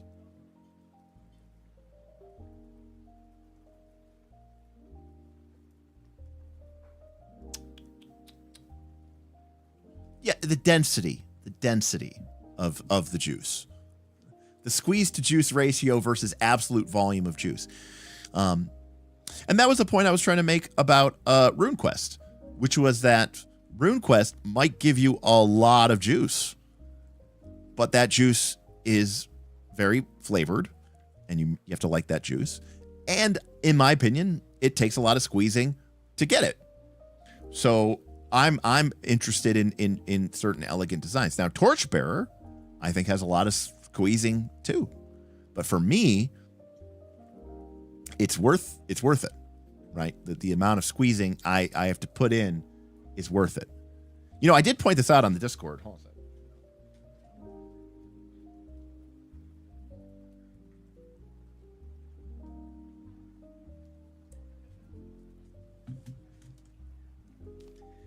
After our stream, I picked up RuneQuest because I was convinced that it was important enough in the lexicon of the history of the game, being the sort of original Chaosium, the Chaosium original game, Greg Stafford, you know, and I thought there was some interesting ideas here in terms of the interaction of religion and the forces of the universe. Far more interested me than the parry dodge hit matrix. I was like, this deserved a place on the rule book or on the shelf. So I actually bought this because I thought, you know, it deserved it.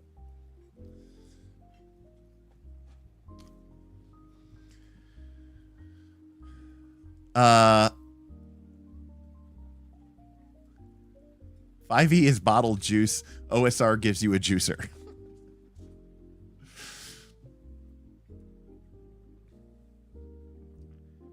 Pity buy. I mean, I get to write off anything I buy, but you know, I mean, sometimes my RPG collection is a collection. I mean, there are definitely games. I mean, I have Call of Cthulhu back there.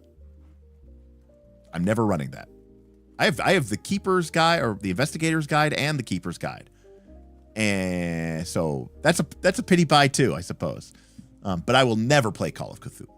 Ever. Like maybe, you know, we eventually do our Halloween stream or something like that. But I mean, in terms of like sitting down and being like, I want to play Call of Cthulhu. Never going to happen. I have no interest in the system, the game, the genre, the theme, the works of H.P. Lovecraft, the setting, the 1920s or whatever is like possibly the least interesting setting for me of all time. There's like almost nothing about the game that I like. But to what we were talking about earlier, it's a pinnacle of game design, right? It's like it's a filet mignon, you know. It is a incredible achievement. It is at the top of what it is doing of blending these mechanics with the story or the tone and the themes of the game. Blah blah blah blah blah. One of the best to ever do it. But I don't enjoy it. So, is there a less smutty? Why is everyone so freaking prude in the TTRPG community? I don't get it.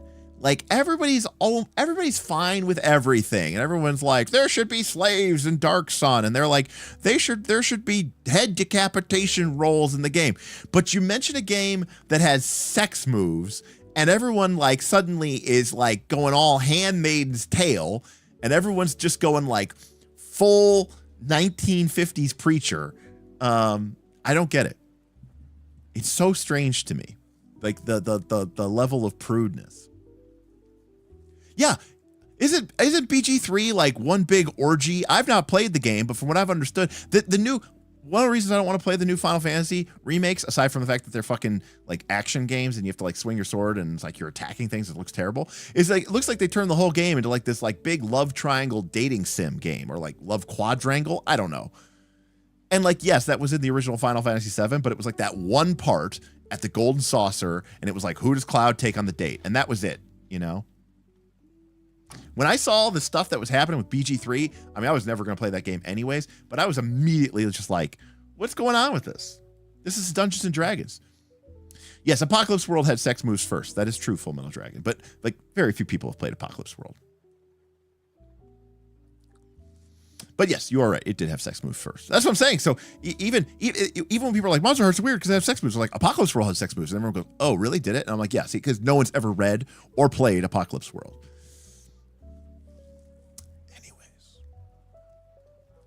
I'm curious what all these people do when they're watching a movie and like characters have sex in it. And I'm not even saying like a graphic nudity scene. I'm just saying the implication that two characters slept together, it fades to black, and the next morning they're waking up, you know, getting dressed. I mean, at least you're consistent in your conservatism.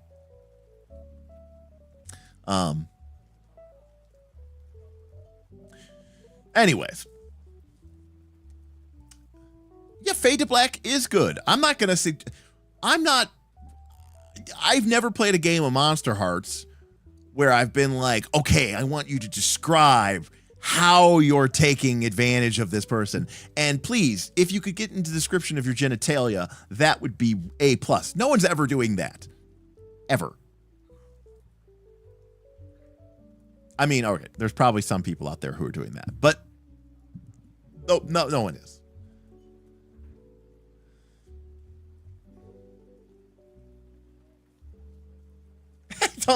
Don't lie. Listen, I've only played Monster Hearts at conventions, so that is definitely not happening at a convention.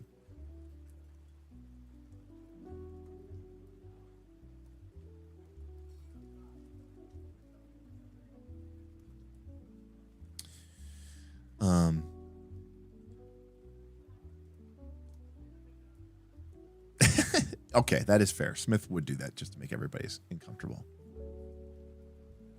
But see, that's exactly the point. In Monster Hearts, they do have a point, because there's a mechanical consequence because of your sex move. So in fact, it's not pointless because it does have a point. And the only way you can get your sex move to trigger is to engage in some sort of sexual act. And by the way, I should point out there's some character or some playbooks who don't want to have sex. The vampire, for example, does not want to have sex, because if the vampire has sex with someone, they lose all of their strings that they have on the person that they had sex with. So a vampire does not want to be seduced. The vampire wants to be the person who just strings people along, right? But never actually does anything about it.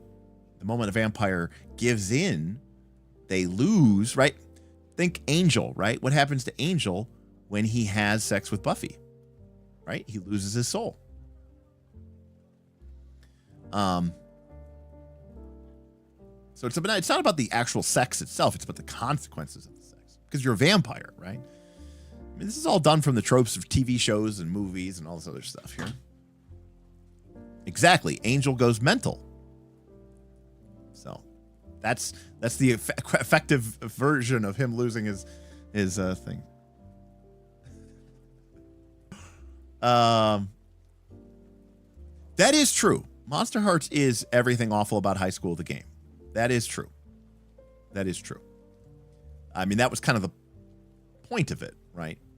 It's like an opportunity to replay it. In fact, part of the allegory of the game of being a monster is the idea that in high school, you kind of feel like a monster because you don't, you feel like a weirdo. You feel like an outsider. You don't feel like who you are. You don't know, what's going on with you. You can't figure out your emotions. You can't figure out, why do I feel this way about her? I hate her. Like, she's been a bitch to me my whole life. Why am I suddenly dreaming of her every night, right? Like, there's a lot of this idea of loss of sort of bodily autonomy, loss of feeling in control of yourself, and the metaphor there is a monster. So what I just described could apply to a very confused teenager, or it could be a werewolf, right? And we use the allegory of the werewolf as sort of an allegory for that feeling of like, I have this anger inside of me and I can't control it. Why do I keep lashing out at my parents? Why do I keep lashing out at my teachers? Why do I lashing out at my best friend? But in Monster Hearts, it's because you're a werewolf. So we use the werewolf to explore those elements of high school and maybe have a chance to recontextualize them and reevaluate them as adults and through the lens of this game. Or so would say Avery Alder, who wrote the game. In addition to, elements of, all those things I was talking about also apply to elements of queerness and LGBTQIA and stuff like that. My problems with the system side, I really like the strings and XP mechanics. Okay, that's pretty cool. Yes, it's a great system, and I thoroughly enjoy it. Sell me on strings. What do they do that's so special? So, in short, strings are like having emotional blackmail or control or, like a puppet on your strings on other characters. It could include other PCs. Monster Hearts is definitely a game where the PCs aren't necessarily like part of the same party. There's a little bit of, so, we've all heard the term, right? Pulling on someone's heartstrings. So a string is a sort of a leverage that you have over another person. Influence. Yes, Full Metal Dragon, influence. And you have influence over them. Now, it might be for a variety of reasons in the context of the game. It might be because they think you're hot and you use that to your advantage. It could be because you know their dark secret and you can kind of hold it over them. But these strings represent a sort of emotional currency that you can use to influence and affect other characters. And with NPCs, it's usually just a bonus to a die roll. With PCs, though, the most common use of a string is I can use one of my strings on another PC that I have acquired to get them to do something that I want them to do. And if they accept, I lose the string, they gain an experience point, but then they basically do what I do. Now, you don't have to do it. You could say no. That you still have that power of PC autonomy. But if you go ahead with it, obviously the game, right? What gets rewarded gets repeated, right? What gets measured gets managed. So it's a way of incentivizing players to sort of go along with the fact that in the fiction of the game, this character has emotional manipulation of me. So an example might be, my character is, maybe my character's like a mermaid or a fae, and I'm, in science class, and I look over at, this other character, and I start kind of like staring at them, and I'm flirting with them, and I'm trying to, turn them on. And, I kind of make them kind of feel like, oh man, maybe this person's interested in me. And I gain strings on them because now like I have this emotional currency. They're like, oh, does so-and-so like me? Like what's going on? Like, why is this? And then after class or whatever, and this could be another PC, I go to them and I say, hey, listen, I don't know what you're doing later, but I was hoping that maybe you could take me to so-and-so's party. And they're like, yeah. And I'm like, yeah, like if you could, if you agree to like, maybe I thought you were going with so-and-so. I thought you were going with Susie, but if you go with me, that'd be really great. And I'm like being like, I'm going to spend a string. And if you agree to dump your girlfriend or whatever, or not take your girlfriend and take me instead, you'll get an experience point and I lose my string. And, the player can make whatever decision they want, but if they want to get XP and level up, they got to go, okay, and I've emotionally, but we've done it through the mechanics of the game. I don't like, so that's one big part of it. I just don't come to TTRPGs for that kind of adversarial for this between players. That's fair. I can understand that. I'm down for it for a one shot, e.g. the Battlestar Galactica game, but nothing beyond that. Oh my God, this sounds like the worst thing ever. Seems legit for teenagers. Yes, absolutely. In fact, I've often talked about this. One of the things that's really cool about the game, no, strings are tied to a specific character. You have strings on X, you have strings on Y. There's a part on your character sheet where you're supposed to write it down. But what I've always seen it done as is like each character has like a different color chip or die or like token, and you hand out those resources to people when they get strings on you. So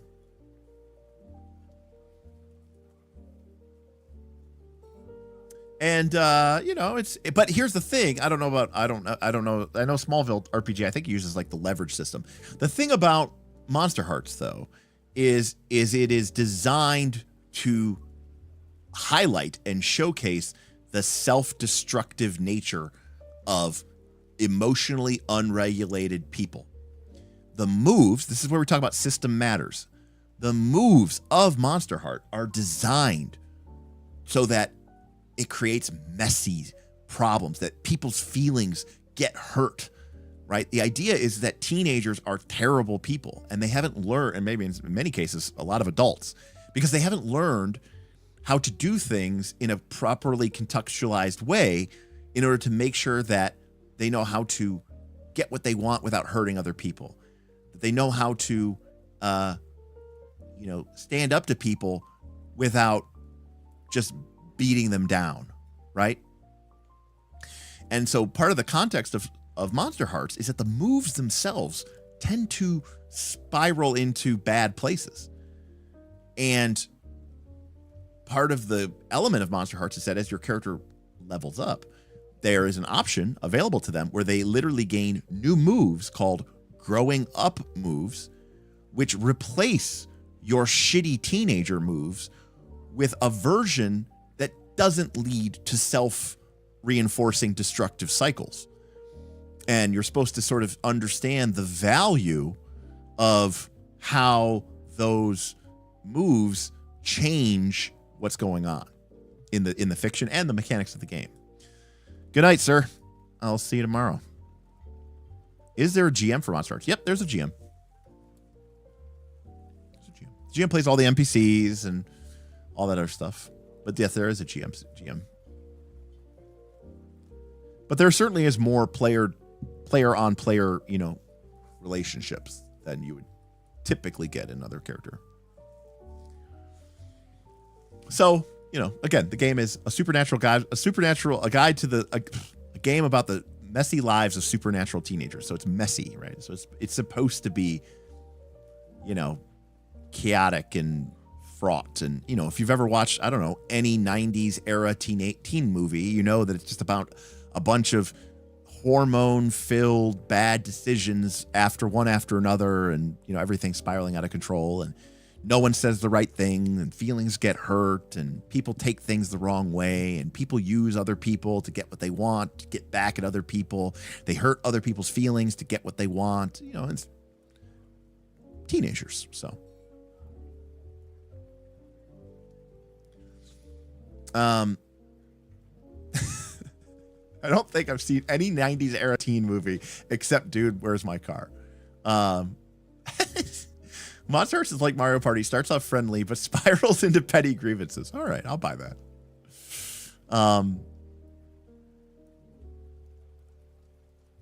But there's actually a Monster Hearts 2.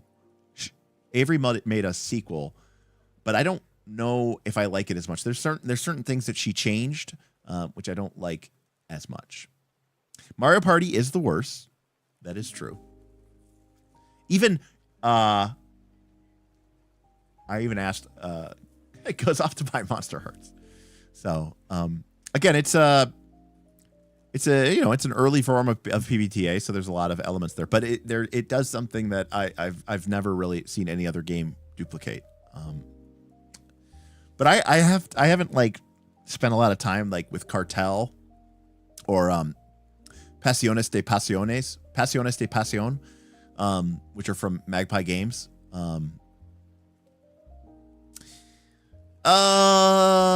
So for me, the thing that TSL does over MH is that TSL uses conditions and MH doesn't. It uses like this generic form of giving conditions, and I think conditions are great. So I like the conditions. I also like the stagger move, or the stagger move from TSL. I think that's really good. I think that's a great move. But I also like the conditions and the way it works. Some of the things are structured a little differently in TSL. Like my ideal version of Monster Hearts would be some combination of like Avatar, TSL, Monster Hearts, and I can never remember what the fourth game is, but that would be the combination. Some combination of that. I love the balance track in Avatar. I think it's just like so good. No, not so much from Root. Root really isn't about character growth. Root doesn't have emotional conditions. Root doesn't have conditions at all. Root uses depletion tracks, injury, and exhaustion. Root's a lot more like a D&D game than a lot of other PBTA games / Magpie games. Root basically has two forms of hit points, your exhaustion and your injury. So like one's like subdual damage and one's like hit point damage. And then you have depletion, which is basically like your money / supplies. And so basically that's what you have. You don't have conditions. For me, my ideal PBTA combo is Urban Shadows, Root, Abyss, and Apocalypse World. Okay. I know there's like, isn't like second edition of Urban Shadows finally out? I got my first edition copy back there.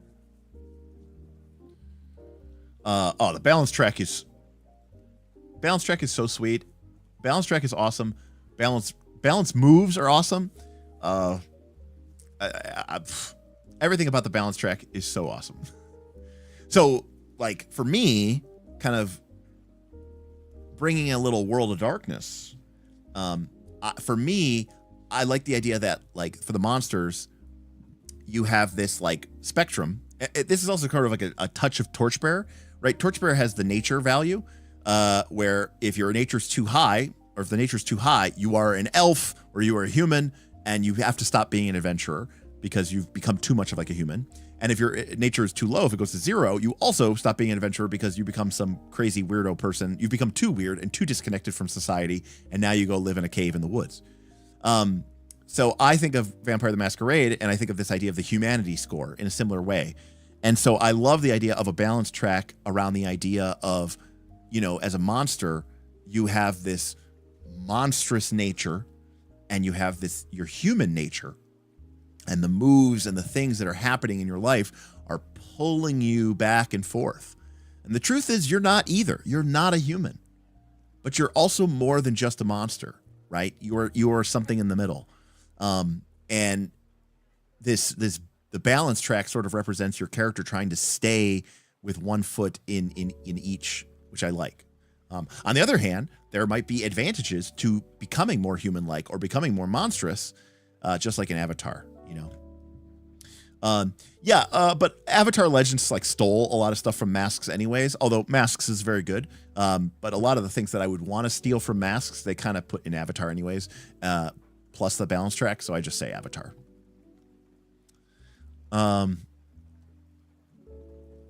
Okay, yeah, US 2 was released last week, okay. Yeah, Vin doesn't like it when the narrative is pushed and pulled. He doesn't like that. I'm trying to figure out what a BRP BBTA fusion game would look like. Well, I mean, it kind of is, because neither BRP or PBTA has a DC, right? So, I mean, yes, BRP usually gives you an option to like modify difficulties or whatever like that. But, you know, if you just think of a failure as a 6-, and you think of a success as a success with a complication, and you think of a 20% critical or whatever, the 20% special success as a full success, you basically have PBTA, basically.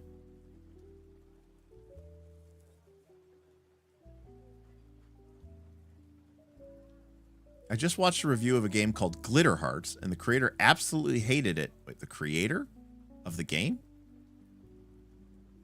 The creator, oh, you mean like the content creator, absolutely hated it just because it was PBTA. He said using the system was a crutch. That made me sad.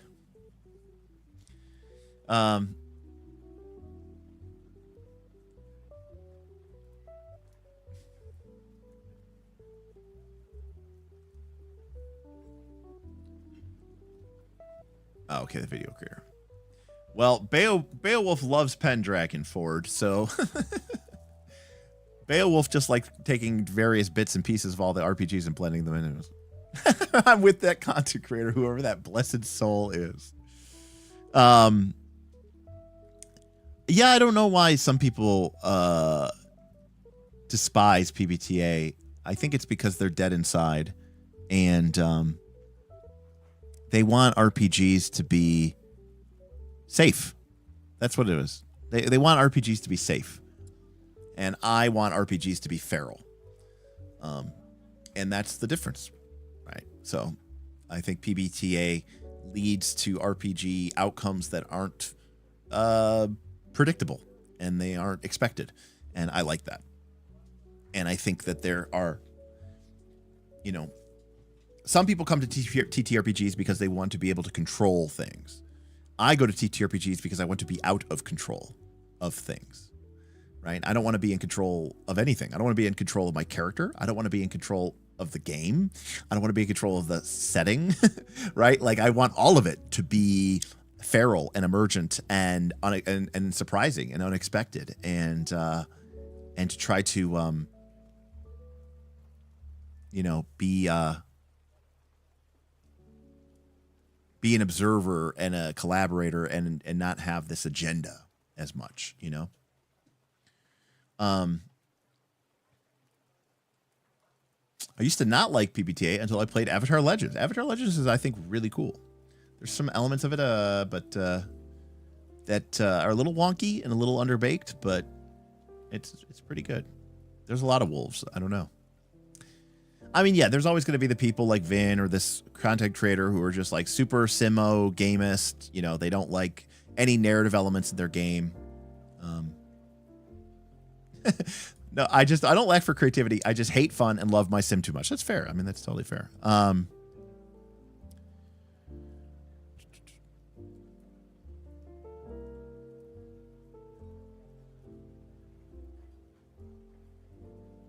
Late night views are spicy. Okay, that's, I mean, yeah, there's definitely not vertical progression. That is definitely true.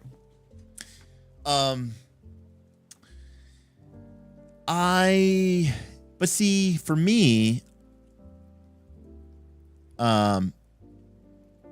it solves the issue of vertical progression with control via move acquisition, which gives you a form of vertical progression through controlling outcomes through specific move interpolations. So it gives you a sense of, I think, vertical progression, because vertical progression is really about being able to have a greater influence on the world around you, and gaining and expanding your move base gives you the same outcome. It gives you, the player, more control and more say over what occurs in the world, in the fiction, in the narrative, through using your, what I will call, enhanced or additional or addendum moves, right? If that makes sense. So it solves that issue for that. And then, usually there's a little bit of vertical progression, because you can usually take this thing to make your modifier +3 instead of +2 or whatever.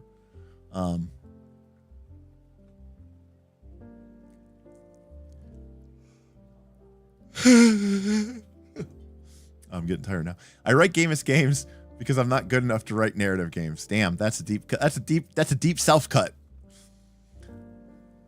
That's a razor blade self cut there, Tundalus.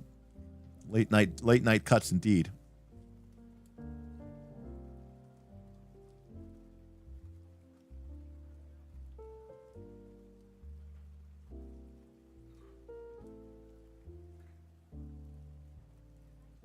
That's true.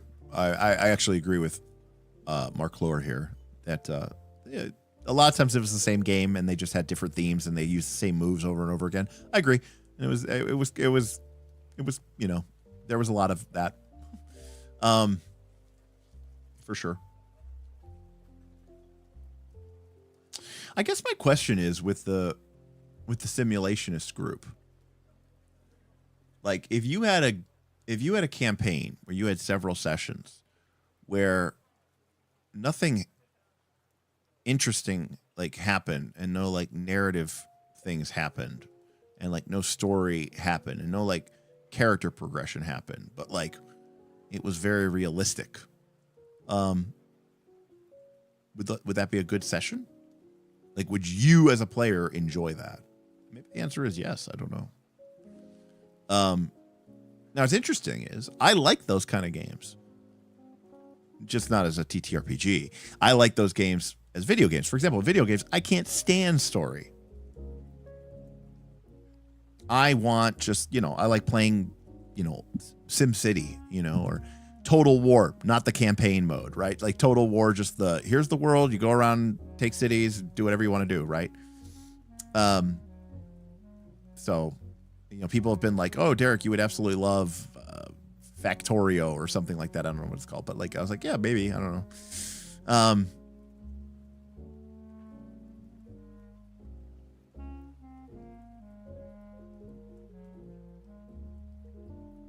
Good night, Casey. I'm about to fall asleep on stream. Longest stream ever. Derek streamed for 11 hours? Yeah, he just fell asleep. But people keep making good points. I don't know. Do you think RPGs being released today are hampered by VTTs? Yes. I recall listening to Mr. Colville get angry that VTTs are some sort of middleman between RPG companies and players. Yeah, well, Matt Colville was also trying to hype up why he's making his own VTT. But really, it's just he wants a bigger source of the pie. But, that's the fact of the matter is that's how people need to play, and that is what it is. But I do think it's being hampered by VTTs because there's, now you got to think about, when you make a game, you're like, well, but how are people going to play this on a VTT? And how does a VTT need to be interacted with? And I think we've moved away from any sort of game that is more theater of the mind and more about, it needs to have fun razzle-dazzle elements in the VTT. Beowulf, an entire session of just PC and NPC interaction with no combat, just roleplay. I love that. That sounds horrible. And all right, I'm curious, Beowulf. Would you watch? All right, you're watching a TV show. I don't know, Game of Thrones, and there's an episode. You're waiting all week. The new episode comes up, and nothing happens, right? No events occur. Nothing. There was no tension. There's no major decisions to be have. It's just dialogue between characters, kind of just shooting the shit, You know, would you enjoy that episode? I'm just curious.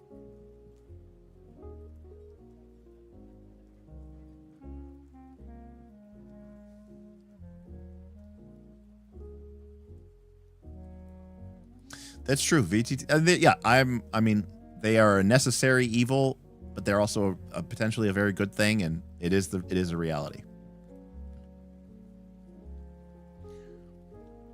Yeah, no one has come up with something better yet, Mateo, though, so I don't know.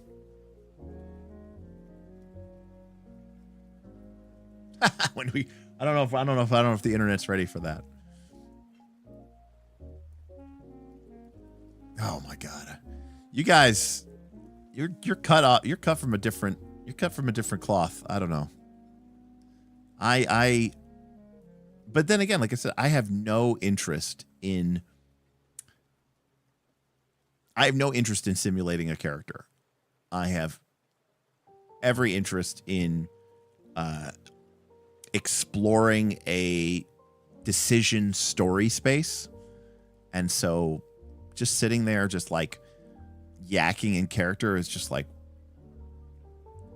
the worst for me. Ugh. Like I'll indulge it for like a minute or 2 minutes, like at most. And then I'm like, okay, and moving on, right? So, and that's when I look to the GM and I'm like, and hard frame, and hard frame, and hard frame. When are we hard framing? When are we going to the next thing that's actually interesting?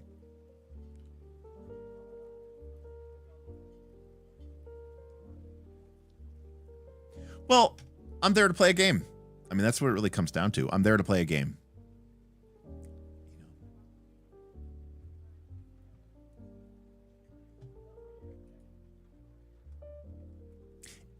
And I don't think I hate your version of role playing.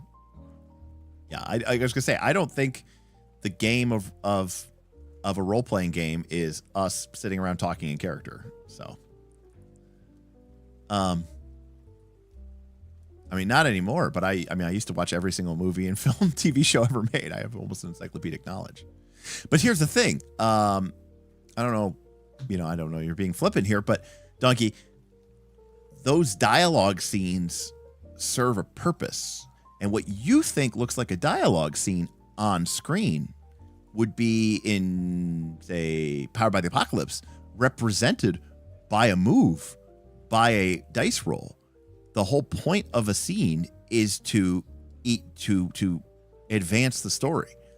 There's a writer thing, which is no line of dialogue is worth a scene. No scene is worth the movie. And so, that's the whole point of editing. That's why when movies are long and drawn out and have boring sequences that don't really advance the plot and everything, people say this movie has what we call bad editing because it's just self-indulgent and it doesn't advance the plot and it doesn't advance the character's arc and it doesn't advance anything interesting. And so those scenes and those lines should be cut by a good editor. And when they don't get cut, we usually say that film sucks. And we say that it has bad editing and that it has problematic issues.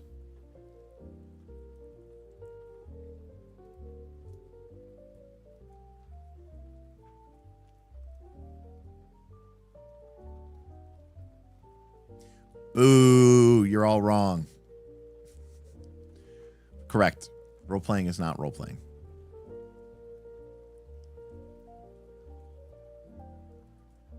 Or Chlor gets it.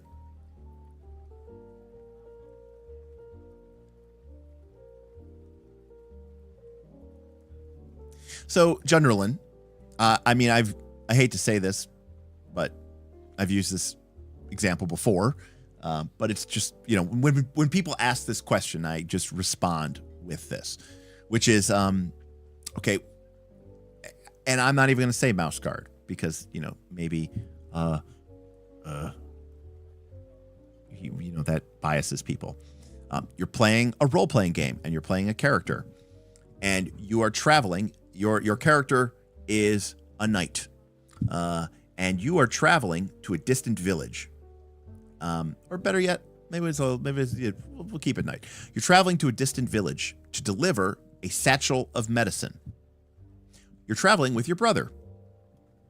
You reach a flooded stream that has washed out the road, and you have to cross washed out the bridge, and you have to cross the river in order to get to the other side so that you can continue your journey in order to deliver the medicine. You and your brother spend a few minutes. You find some logs, some rope that you're carrying. You lash together a primitive raft, and you're going to attempt to pull or row your way across this flooded, raging river. You set out, and the GM says, all right, go ahead and make a boating check or a strength check, right? If we're playing RuneQuest, this is not a seamanship test. This is a boating test. And you fail. So the GM describes that your raft breaks apart in the rough current, and in a quick, swift moment, you spy that your brother is being washed away downstream to a series of rapids and, very dangerous situation for any person. But the medicine, the satchel, has also slipped off into the river. And I say, you failed to check, so the game has put the onus on me to be able to make a decision of a situation to put you in. And I could make a decision, but I want to put the onus on you because I'm interested in your character. I want to see how you roleplay this. Who do you save? What do you save? Do you save your brother? Do you, ignore the medicine and try to save him from the current before he gets washed away downstream? Or do you sacrifice your brother to save the medicine so that you can continue on to this town to save a village of people you've never met before, but which is your nightly purpose? We have not talked in character. We have not heard your funny voice. There's no conversation going on. You, the player, have to make a decision about what that character is going to do. And that decision that you make, in my opinion, tells me more about your character and who you think of and what you espouse as your character, more than any 2-hour namby-pamby FBT-filled bullshit of us pretending to talk in Shakespearean, Arthurian accents or whatever it is that we're doing in our nightly game. And quite frankly, I don't care. Talk is cheap. Actions speak louder than words. Picture's worth 1,000 words, something like that. I don't care what you say. I care what you do. And that's kind of where I come with it. So what's an example of an interesting decision in a situation? That.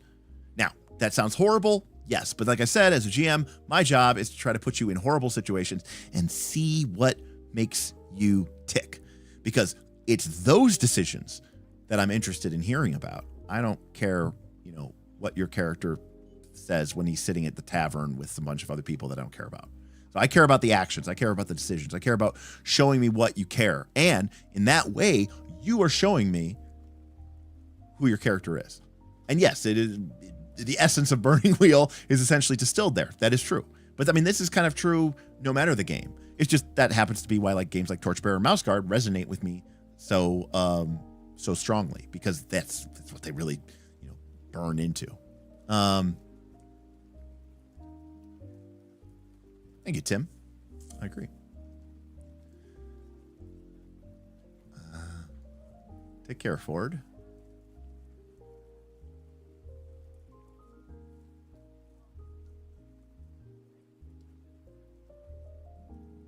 Did someone say mouse guard? I did.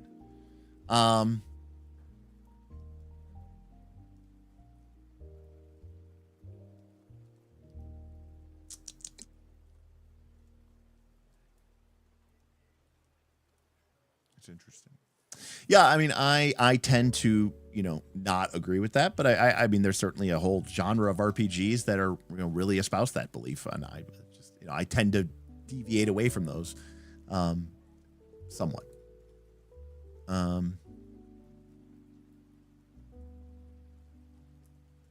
Yes, my TTRPG trolley problem.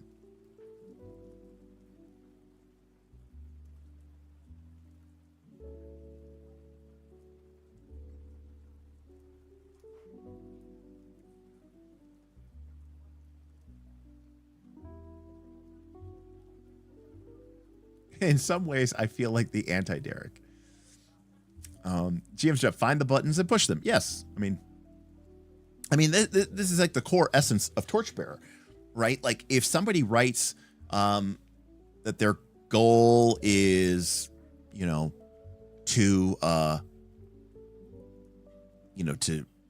to get treasure, but their belief is that like everybody deserves something. I want to put a situation where they find a really cool item that would be really good for them, but only they can get it, and they can't really split it 5 ways. So what's more important to you? Your goal or your belief? Let's find out. Let's find out together. That's what I want to find out, And you don't ever have to speak in character once, and I will be like, wow, you roleplayed your character so well.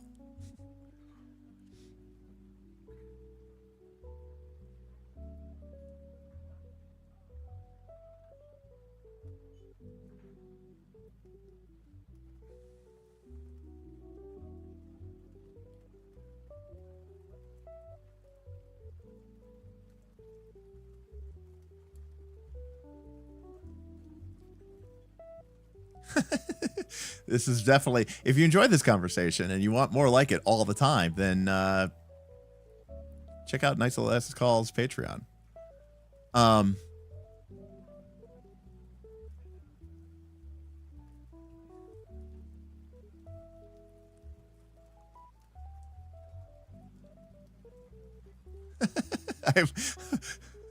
I have a terrible urge to GMPF1 again from levels 1 to 20. Do I like any of the 2D20 RPGs? I like the Star Trek and the Dune game. Fair enough.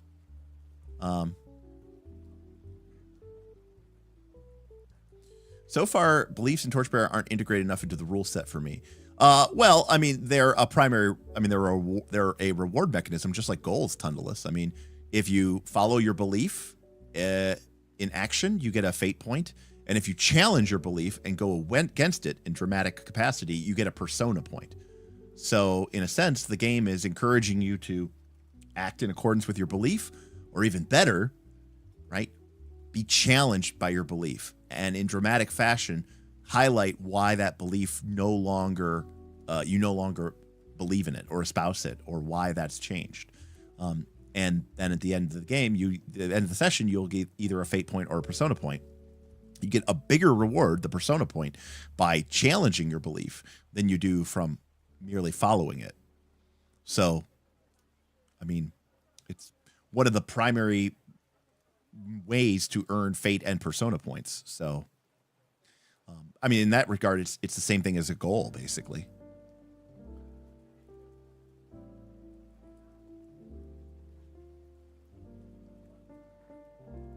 Well, the problem with it is if we get to the point where we're not making any dice rolls, we're at a certain point, it's like we're not, the game is, does the DM like what you're saying or not, And that can just become a little bit, boring as well. Are there systems besides all the PBTA games? I mean, if we look at Dungeon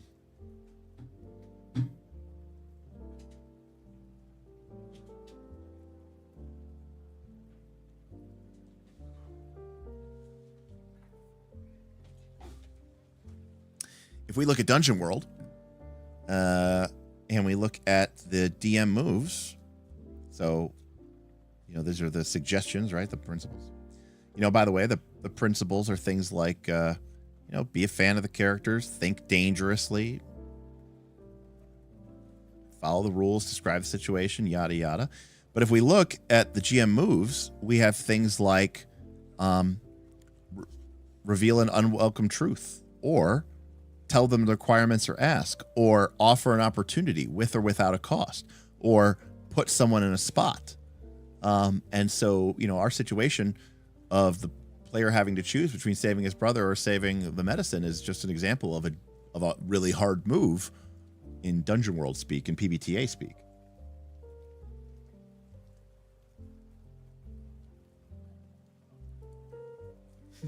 This is more dumpster fire. Yeah, it is more dumpster fire.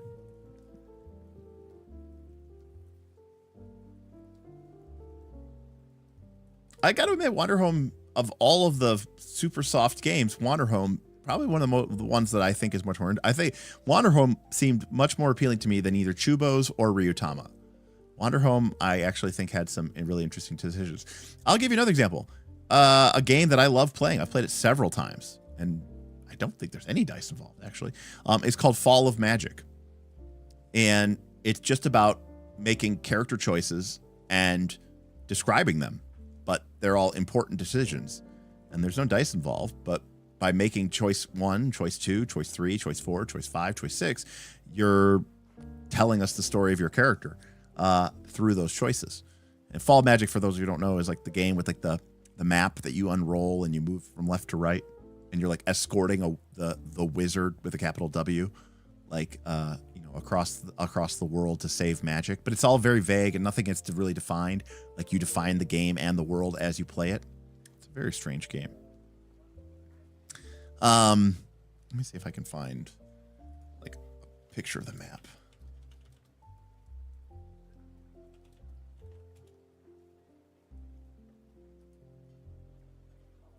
It's only $150. Woo!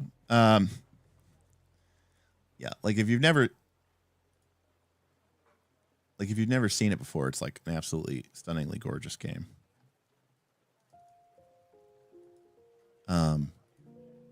So like, well, this is like the game, right? Like it's got like this double papyrus scroll thing, and then like magic is dying and the magus is dying with it. We travel together to the realms of Umbra where magic was born. Choose your name. Harp, Kaib, Alamura, Justice, Fago. Choose your title, apprentice, golem, or whatever. So like you might start in Ravenhall. The bridge, your face in the river. It's like you just describing your character. The menagerie, the last time you saw real magic. And then like you choose where you want to go. Do you go to the Rose Gardens, the Great Hall, or the Scrying Pool? You go to Harper's Road. Who did you leave behind? Right? Just answering that question, who did you leave behind? That's very interesting to me. That's like telling me about your character with no dice involved. So again, it's about making decisions. The problem I have with FBT isn't that there's not decisions, that people are role playing, or that there's no dice being made. It's that, ultimately it's that there's no interesting choices or tough decisions being made. And that's what I don't like about it.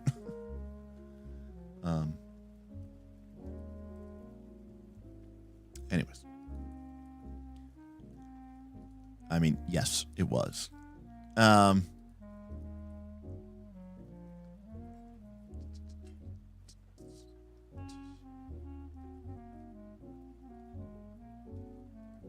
Still streaming. Dibs on playing Monkey. Who's Monkey? Wasn't one of the options, was it?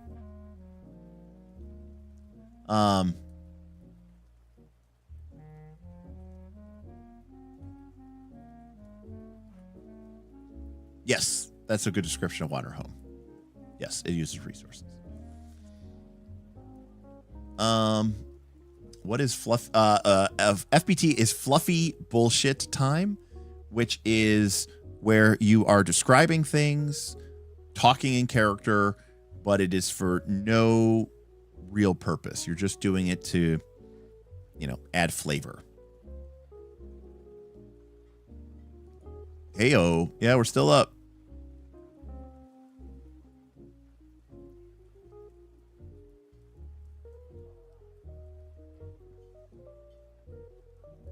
Well, because if you're making a tough decision, then it's not fluffy bullshit time.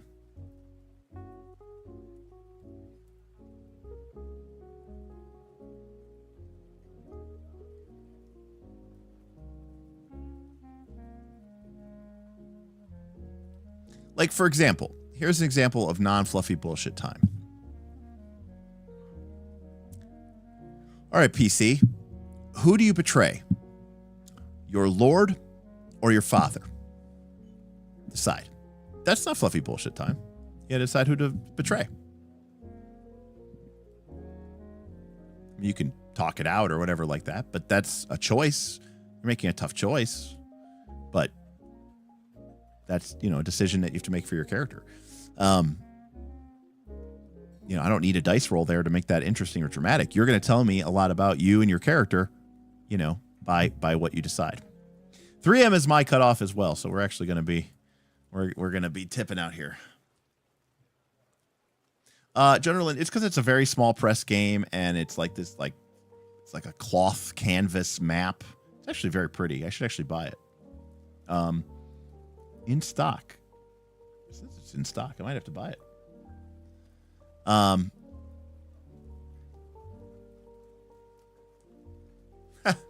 Hopefully the Lord and Father is the same person. Well, I'll give you a great example. You see tonight, this was fluffy bullshit time. We talked about nothing. We accomplished nothing. All we did was waste everybody's time. Sure, we might have shot the shit and had a few laughs, but nothing actually happened. We didn't learn anything. We didn't advance the agenda. We didn't make a point about anything. We didn't. We just hung out.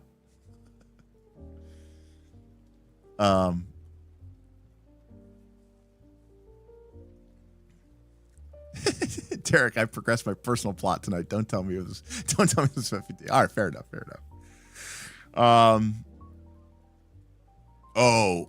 Full Metal Dragon, that has been well known for a long time.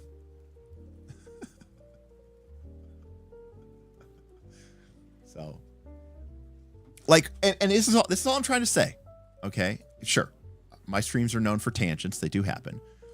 But if some people prefer a stream where I'm like, hey, the stream's topic is Trespasser. The stream's topic is we're talking about Eberron. We're talking about Dark Sun. We're talking about Planescape. We're going to learn about that setting, the history, the context. We're going to, da-da-da-da. Other people like, Twitch, just chatting, where we just talk. And there's no point, and we're not really trying to learn anything, and there's no agenda, and nothing matters. Some people prefer one type of stream over the other. I'm simply suggesting that one type of stream is FPT, and the other type of stream is, a structured game with a point. And I would much rather watch a movie with a rising action and climax and falling action than, All right. And I'm not suggesting that you may not enjoy fluffy bullshit time. I'm not suggesting that you can't like both. That's all I'm saying. I'm just saying that I'm glad you all were here, and I'm glad you enjoyed it. But I would never watch this stream.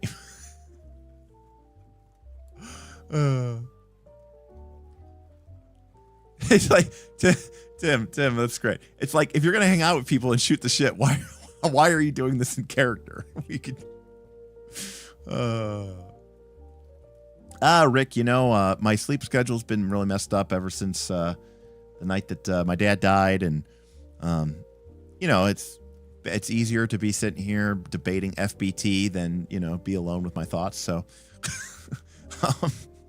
it's my form of therapy, my therapy with you all. Thank you so much for that. But anyways, I'm gonna pack it up because I do need to get some sleep, and my dogs are probably like, why haven't you come to bed, Tad? So I do have some people to thank, though. Well, thank you, La Flamel. No, you guys are all awesome. Everyone gets XP from me. You all have a string on me. Shit, where's my... I don't even know where my thing is. Here we go. Sorry. I want to say thank you and shout out to Tundalus, Damian Williams, Whoopelstein, and Lollipop Candy, along with Damian Williams again for his 33 months. And Self-Confessed Cynic, because he never uses these. Self-Confessed Cynic just celebrated his 34 months of membership. And I think that's as long as it can be. I think, in fact, the reason the YouTube membership exists, you might say, Derek, why do you have YouTube membership when you have a Patreon? And the answer is I didn't for a long time. And the only reason I have one is because of Vin. I am strong.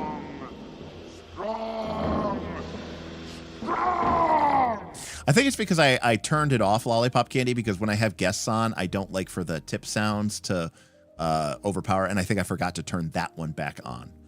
And that's why you didn't hear the strong. So there we go. What else we got? All right, you know what? We'll end with. Oh.